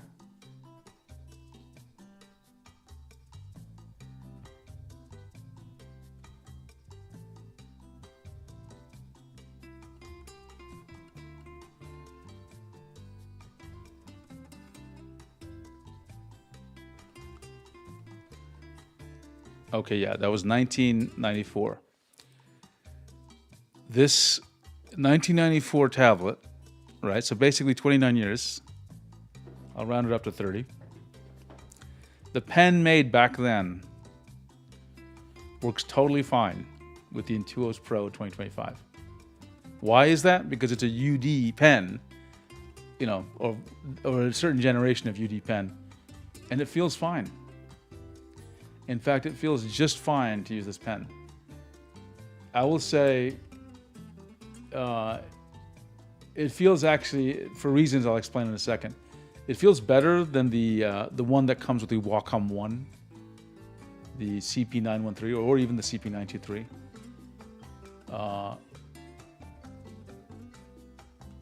It's not the lowest IAF, but pressure feels good. Let me make the brush a little different here. Let me pick on a brush that's maybe a bit thicker. Just so we can... So the IF is a little high compared to a modern pen. But there's no issue. There's no issues with this, right? None at all. It just works. So there you go.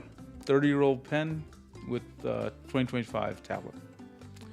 I didn't know that was going to work, by the way. I was just a guess on my part, just because the model number of this tablet is UD. So I thought, could the Ultra Digitizer tech have been just unchanged in all this time that the Wacom Intuos Pro 2025 works? Okay, so I'm going to put a screen on here for a second, just so we can. Again, I apologize for the music is always changing. I will fix that in my next long stream. I just wanted to end on a...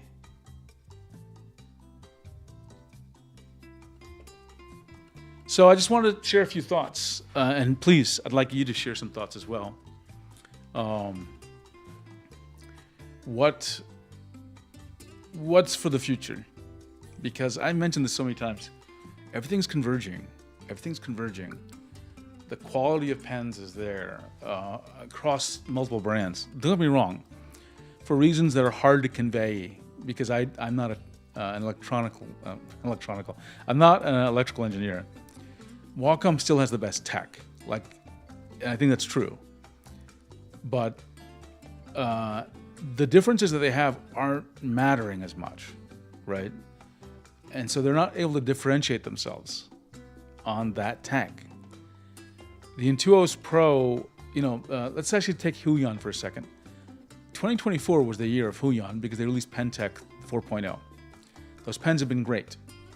And I assume, well, they must, I think, release pen tablets with these new pens and more pen displays. Huion's PenTech is at the level where you would have I don't know if anyone could distinguish it from a Wacom pen, right? And if that's true, if the fundamental experience is no different, then it really is a difficult situation. And XP Pen is almost there. They just need to get more consistent on how their pens work. After that, where are the battles going to be fought? Well, reliability. Wacom is still king there, even though they're not perfect. Huion and XP Pen have to improve there. But now the question is, where can Huion and XP Pen really innovate? Because right now they're displacing Wacom, and because their products cost a little bit less, right? About generally 50% less. Now's the time. Maybe they can do that for a while, but I think even then they'll have to really start innovating, and I hope they do.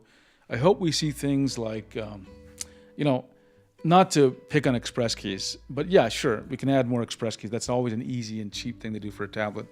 I'd like to see them maybe explore things like get barrel rotation, right? The patents for that should be expired.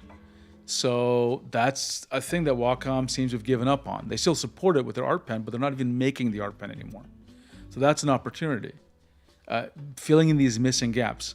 Touch, maybe. I don't use touch. Some people love it. But if it did have a good touch experience, I think that would be a competitive advantage for Huion and XP Pen, right? Let's see, a few comments here. Konto says, even after getting the PW550, the good old Huion Intuos Pro is still better. I'll probably get a moving in the future. Intuos Pro is a better tablet. Don't get me wrong. But the PW550 and, even more so the new Pentec PW600 pens are really close. And lots of people would not be able to tell the difference, right? And let's see. Can say mirror. See, I remember this time, right? I love Huion. Yeah, Huion's on top of their game right now. They just got to release more tablets, and I can't wait. I will get more tablets. And Kunda says, yeah, barrel rotation, and there are other things like, I'm a huge lover of the Tourbox device. I'd love to see Huion actually make companion keypads, but they're very basic. They're just basic little things that, aren't special. I'd love to see them do something where, I don't know, maybe if you can visualize it, take the express keys and build another kind of input device, right? And one of the reasons I'm bringing this up, and I say this all the time, which is you could conceptualize a tablet as, a piece of plastic around a digitizer, meaning it's meant for drawing. That's what you're supposed to do with it. You're supposed to use a pen to draw. I'd like to take a slightly more expansive view, like it's a system or a platform or something, some substrate upon which you can be creative. And that doesn't mean just a pen. Maybe they could bring back mice, right? OSU community, they ask for certain things, and Wacom doesn't seem to be willing to give them those things, and maybe Huion could step in there. I don't know if they'd want to, but it's a market that's untapped, and I think it'd be a good one to get some of these people from the OSU land on your side, right? Or collaboration. Konto, yeah, maybe they could collaborate with Tourbox, right? I would love if tablets took even more advantage of Tourbox, right? Who knows? Maybe they can, maybe they should get in the software game, right? Like right now, I think the official policy of Adobe, for example, is they officially support only Wacom, I think. That obviously people use other tablets with them, but in their support policy, I think it says only Wacom. But of course, many people use other tablets with Adobe. But I'd like to see that situation improve, and that's something Huion and XP Pen can work on, maybe, right? I think thin and light and portable is important, and I think maybe getting even more premium, and they're in the space to do it, right? They can do it. The designs for the tablets from Huion and XP Pen and at Sense Labs have been getting pretty good. Maybe we'll see even better pen displays, like if a 16-inch moving type pen display. It doesn't have to be OLED, it could be LCD. Anything that's small and thin might be just a perfect thing, right? So I think it's going to be a while before we see anything truly innovative. This next year or two, I'm just hoping we get everyone on the same page. We get pens that are great, and we get, we sort of raise the bar for what's coming out in the field. After that, we can talk about more advanced kind of things we might do, right? Are the Sense Lab screens better than Huion and closer to Wacom? I don't know enough to really answer, Konto. I have a couple of Sense Labs pen displays. The screens, especially of the 24-inch, seemed great to me. I really liked it. The screen of the 16, which is OLED, nice colors. I did feel like it had more anti-glare sparkle than I expected, and that kind of surprised me. Mir asks, what do you think about Gaomon? So remember that Huion owns Gaomon, right? I haven't tended to recommend Gaomon because I just don't have any. And in the United States, they're not, okay. When you pick a tablet, you have to get one where people have the tablet. I mean, in your area or there has to be an online community because you're going to need help from them, right? And I can't really help people with Gaomon because I don't have any. So I tend to avoid recommending them, but it's the same tech as in Huion, right? I think Gaomon is much bigger in China, right? Tablet Kitten tells me that all the time, and I think if you're in China, then like Gaomon's a totally valid choice, right? But I just don't like if there's a Gaomon subreddit, it's not very active, right? Whereas the Huion subreddit is very active, right? And I think that makes a big difference. But it says, actually, I do have a Gaomon tablet. I've just never used it. I got it a couple years ago. And you like their pen. I'll give Gaomon a try, actually, because I do have one already. Another thing I've always speculated about, or I would like to speculate about, is like, maybe we can do more with what's on the tablet. I showed you earlier the Intuos 4 had those screens on it, right? And hey, maybe that's an interesting differentiating factor. Can you imagine opening, I'm going to put this up, I know you can't see it, but like, I want you to imagine that there was an actual embedded display here, and like you're using Photoshop, and like the tools were actually there, right? Shown on the tablet. I'm not suggesting the entire screen be there. I mean use the bezel, have a small OLED thing there or whatever, and like let it be app specific, and let you do things, right? Here's another idea I had. I'd like to see tablets tell you more of what's going on. I'd like to see a display here that showed you the pressure. So you look, not that's going to help you draw, but it just gives you, I don't know, it just makes the tablet seem more interesting maybe. Where if you press down, it would tell you the coordinates of the pen and how hard you're pressing and where in its pressure response you are, right? Maybe the tablet could actually help debug kind of the issues people even have, all right? The other thing tablets need to get better at is working with non-Windows, so things besides Windows and Mac OS. They still have some issues with Chrome OS. I tested with Android 14 and 15, a bunch of Wacom tablets. They're working great. No distortion because of different aspect ratios. So that's improving. But anyway, I just want to share a little bit of those thoughts about what's going to come next, or what I want to come next, right? And with that, I think I've gone 3.5 hours. This was this is my longest stream ever. Let's see, Mir says, I don't like Wacom, but I can't deny they have the standard tech. Yeah, they absolutely have the standard tech. They brought EMR to this field, and they've been around 40 years, right? I wish them success. I want them to succeed. I want Huion to succeed, and I want XP Pen to succeed, because everyone succeeding means people who are creative get more options, and they can, they can be creative with these tools. Does the Canvas 13 Gen 3 work with Android? I'll test it out today. I can test it with a Galaxy S24 Ultra and with a Samsung Galaxy Tab S8 Ultra and an S24 Ultra phone. So I'll try it out. Both, I think one of those is Android 14 and 115.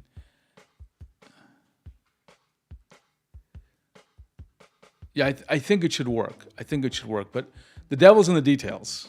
It's easy to say it should work, but then you test things like, does the aspect ratio work? Does the operating system get confused about what's going on? Because I found some issues with Chrome OS doesn't work as well as Android. And Haynim says it does work. Okay, great. This is, I think you're talking about the Android. You plugged it into an S9 the other day. Okay, fantastic. And I'm going to update, just on this topic, I am doing some testing. I'll update my Android compatibility and Chrome OS compatibility page. Right. Okay, with that, it was a long stream. I don't think there's been a stream or a video on YouTube that went and covered all these topics, so I think we got a unique experience. I want to thank everyone for just a lot of great engagement and questions and energy tonight, because this was fun. This made my day. I've been wanting to talk about these older tablets for a long time. because the knowledge isn't there anymore because no one has these tablets, right? And now you got to see, we got to see the tablets from 30 years ago and Fractal Design Painter and all the weird features Wacom added and then dropped, right?